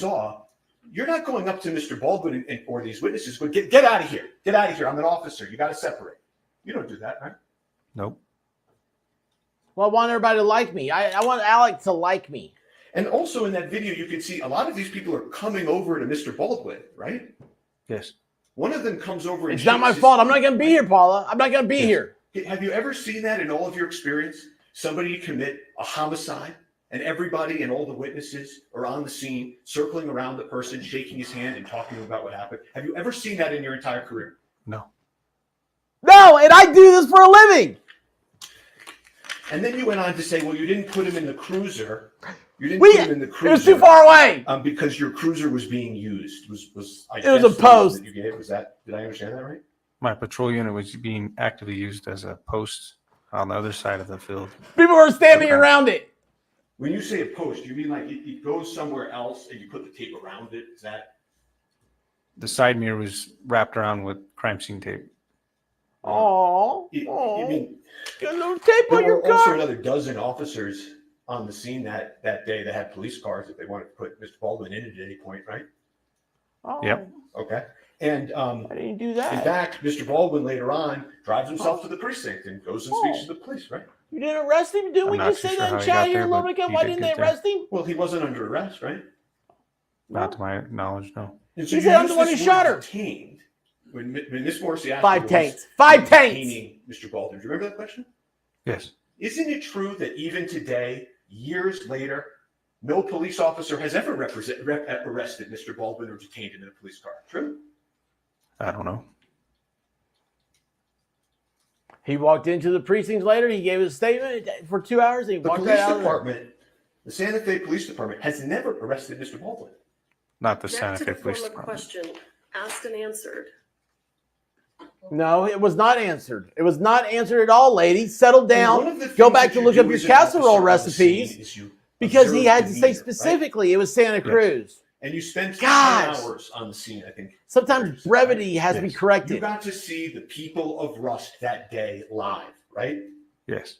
And the truth of the matter is that you took it as a way how everybody was acting and that the individual who claimed to have been holding the firearm was still there, that there was the way he was, his demeanor was that there wasn't any intention behind the act, as you could say. Isn't that true? He's an actor. I wouldn't say there was no intention. I don't know the individual's intentions, but his demeanor was sad, upset. Okay, well, it's not just his demeanor being sad and upset, right? Okay, we'll move that to the side. I'm And I dyslexic, understand boss. you're Don't not I a get mind it reader, right? backwards? Correct? Yes. Okay. All you can do is look at the people and look at how they're interacting and make your own judgments, right? Yes. Okay, and you do that as a police officer to try to figure out how to interact with a scene. True? Yes. Okay, and isn't it true that the way you took it, how everybody was acting and that the individual who claimed to have been holding the firearm was still there, that there was the way he was, his demeanor was that there wasn't any intention behind the act, as you could say. Isn't that true? Again, the wording you're using, I wouldn't say I Okay. had any clue of whose intention was what, but he was sad and upset. Okay, well, let's play. I'm going to play his statement to that effect. Oh. Cue that up, please. That's okay for the court. Now, here's his own words. I'm going to ask you He's saying again. he Did he didn't just say that? Did you just hear? Did your ear balls just hear his mouth balls say things that went into your ear balls? Are you claiming that you didn't say that? Rephrase what you said? Sure. Dispatch said it was an accidental shooting by a prop gun. So I didn't know if there was any. I took it as the way how everybody was acting and that the individual who claimed to have been holding the firearm was still there, that there was the way he was, his demeanor was that there wasn't any intention behind the act, as you could say, Again, I wouldn't say I knew what his intention was. I understand that. What I'm asking you now Did you say that, is, though? did you in fact say those words that I just asked you? At what time? The Gutierrez or? Oh my gosh, dude. May have. Okay. You don't deny saying that. No. Did she just ask for lunch? He's impeaching himself. It's like this is recorded, dude. And you can't even keep up with it. You don't like what's said, so you change what's being said. Come on, Donnie. You can't be like a child walking into the movie halfway through asking questions. You either know it or you don't. Step up to the plate, man. You know what? Jesus Christ has to hit a curveball, so can you.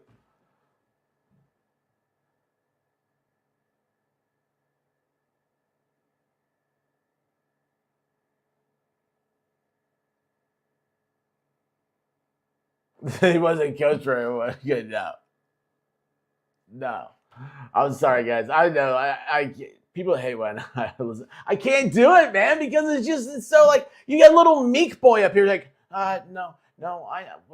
Did I say it? I don't know. Are you telling me I said it? If you're telling me do you like me? I'll go wherever the clout is. I'm a clout goblin. I want to go where the cool kids are. If you're reading the statement and it says my name next to it, then I'm more likely said it. Just don't. Then I'm more than likely. You signed it. You signed it. I did not have sexual relations with that woman. And one of the other things that happened that day that I don't think we've talked about is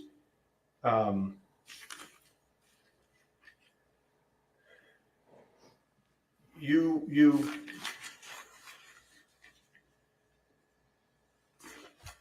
spoke to a witness who told you that a woman named Sarah was crying and shaking and going through the bullets and saying, I don't know how it got in there. Objection, hearsay. I'm asking the witness if he had that information. He's making the statement, the hearsay statement is coming in. Do you know whether anybody at the scene was, before you got there, shaking and going through the bullets and saying, I don't know how it got in there? You can say it's not. He could have argued whether it said If we could it's not refresh the hearsay. witness with his lapel. And the judge never made a Just ruling. put it up on just his screen. Okay. I don't think you can do that. No, I object. I don't want the jury to see that he can operate, that the guy can operate the overhead That's my projector. objection. What do you mean? Well, if we're refreshing, You know what? We're gonna take a lunch break real quick. Everybody's hangry. The judge says everybody's hangry. Go get a Snickers. We're out of here. Go talk to your witness, state. Go talk to your witness again, like you're not supposed to. Look at her. She's like, golly, this would be a lot easier if everybody had all their stuff together.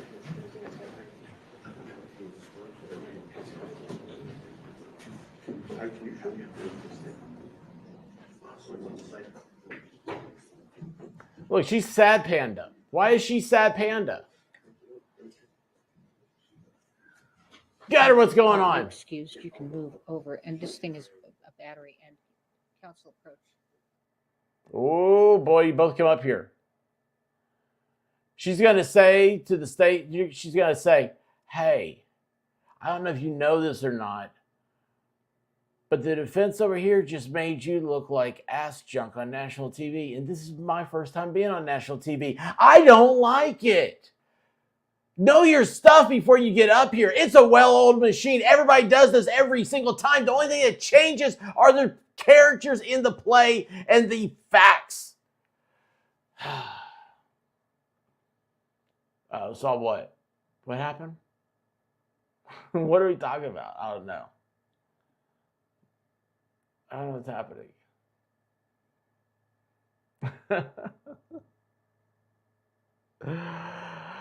Oh my gosh. So I've got to go get some cheesecake.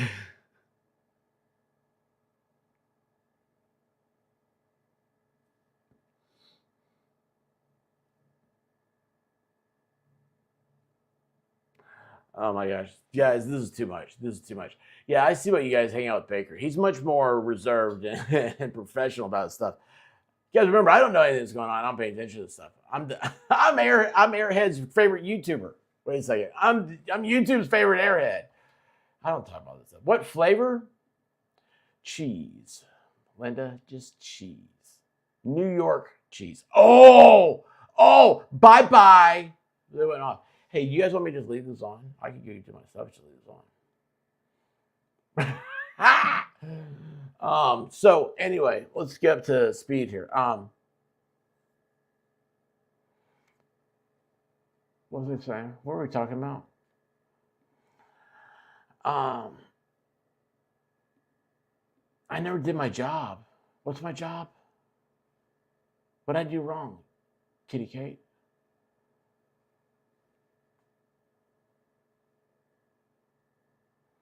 What happened? I don't know what's going on with you guys. You got me so messed up. Okay, so here's what I do know this though. What was I going to talk about? I forgot that. Damn it. I gotta get cheesecake and then I gotta do some things so I look cool. I gotta do some cool stuff, right? What?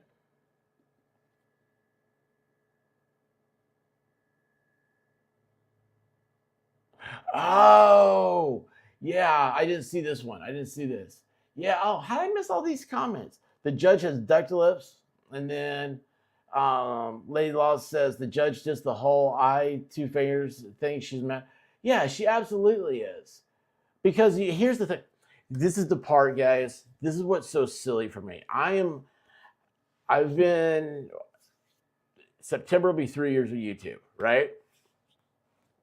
I'm looking at it now and I'm going, oh man, like I understand things in a way unlike a lot of people do.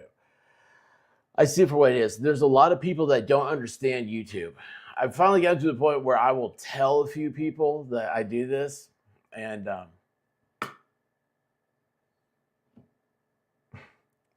I just got a letter. It's funny. I saw about last night. So I got a letter at my law school's updating there. So are you rich and successful? Thing. And it's like, so we've been up to, we want to know. I was like, maybe I was sitting there. And they're like, yeah, well, it's not a whole lot of it that was a joke. So I just do this. Because I guarantee you, I don't think anybody else has. And people are scared of this, right? I'm not, obviously it doesn't bother me. But it does bother. Like, this is New Mexico. I got a feeling. I mean, the only thing you think of New Mexico and Hollywood is Breaking Bad. So it's not that good of a thing, right? They have a very negative connotation. When you're getting the national people coming in, you got this movie. So you got Alec Baldwin's a big deal. I mean, he was married to Kim Basinger. I mean, not everybody can say that.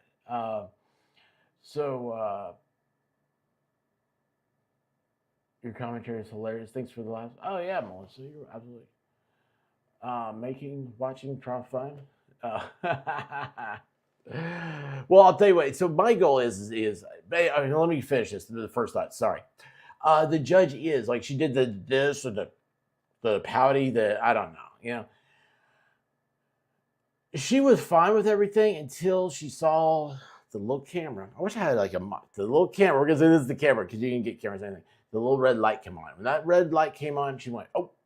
And I've seen it happen to people before. I've seen people in the chat. They're great chatters. And then they'll get in front of a camera and say, why didn't you do anything? And I was like, I don't know. I couldn't think of anything to say. It's like, yeah, well, that's not how this works. You have to talk. You don't get a chance to pause yourself. So Baker does need more cheesecake. He does. I'm afraid he's cheese dry. I'm gonna do this because you know what? Let's see, the Great Seal of the State of New Mexico. So I thought that was an eagle at first, but look, that's actually like a duck, isn't it? See the head? It looks weird. Anyway, we'll do that. Why doesn't it pop out? It doesn't pop out. That's what she said. So she does. I mean, she expects all the courtroom is a play. Okay, I don't know Shakespeare. I've never watched Shakespeare or read him or anything like that. But Shakespeare is like the basis of everything that's great about theater.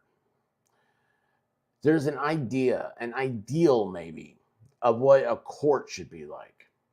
And it's kind of naturally taught to you. And over the years, it gets ingrained in your head.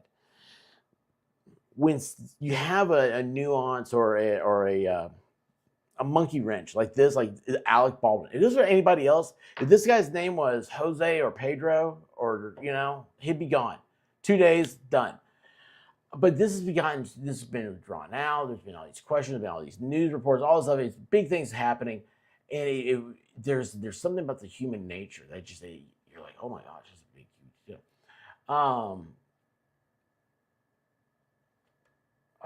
I love you, Yamaha. So anyway, you get them back and you're like, look, this has got to start working right because I don't want to look like an idiot on TV. She probably gets reelected. That's what everybody comes down to politics. She wants her job. It's nice. She doesn't want to go out and start having to start keeping up with billable hours again. Nobody wants to do that.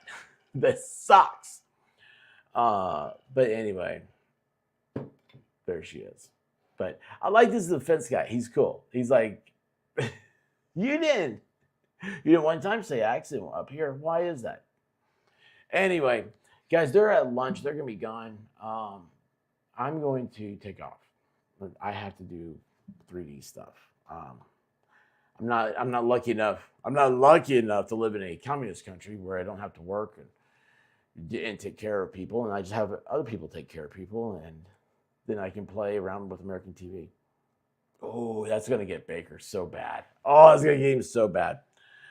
But no, we'll be checking in on this again, and I'll keep you guys come by at nights, and we'll talk about it and get updates and what's gonna happen next. I sent Caitlin a message to ask her if she's watching this. We'll have people covering it. So that's what she said. Cool.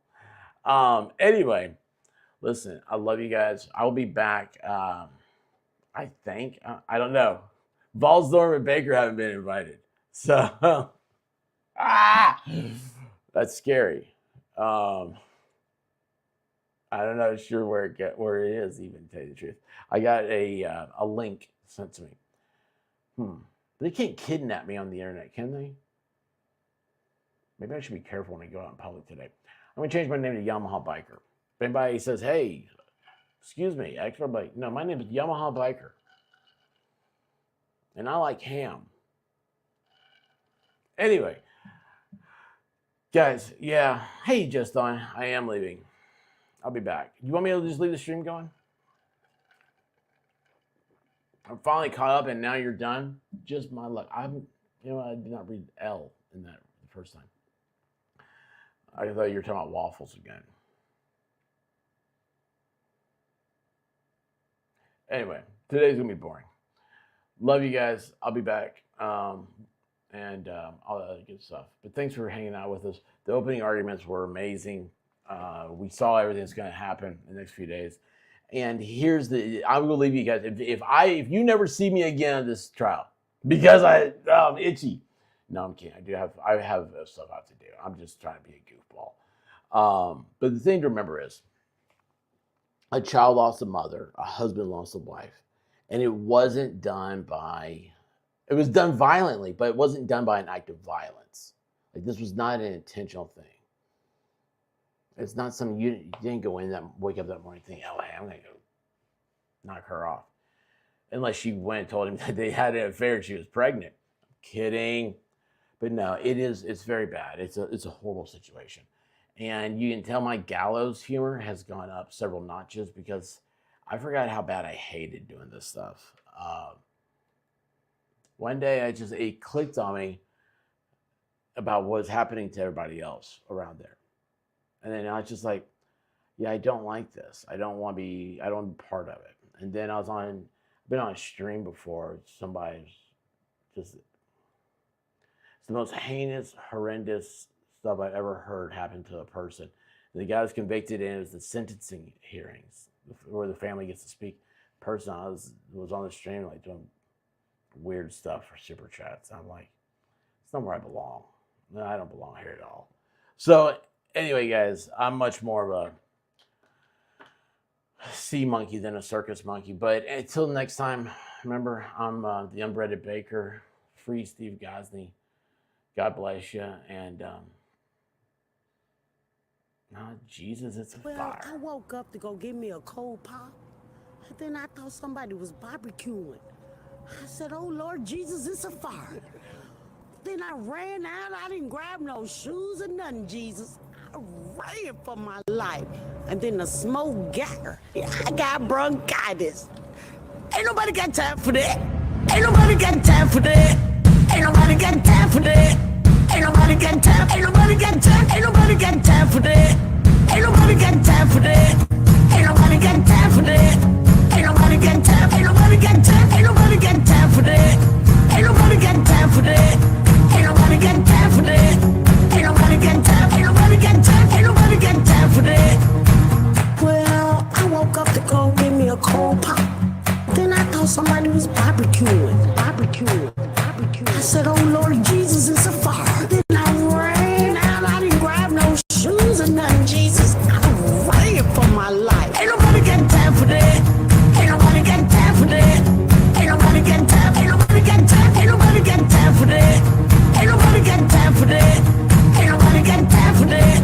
Ain't nobody got time. Ain't nobody got time. Ain't nobody got time for that. I said, oh Lord Jesus, it's a fire. I said, oh Lord Jesus, it's a fire. I said, oh Lord Jesus, it's a fire. Jesus, Jesus, Jesus, it's a fire. Oh Lord Jesus, it's a fire. I said, oh Lord Jesus, it's a fire. I said, oh Lord Jesus, it's a fire. Jesus, Jesus, Jesus, Jesus, Jesus, Jesus. Ain't nobody got time for that.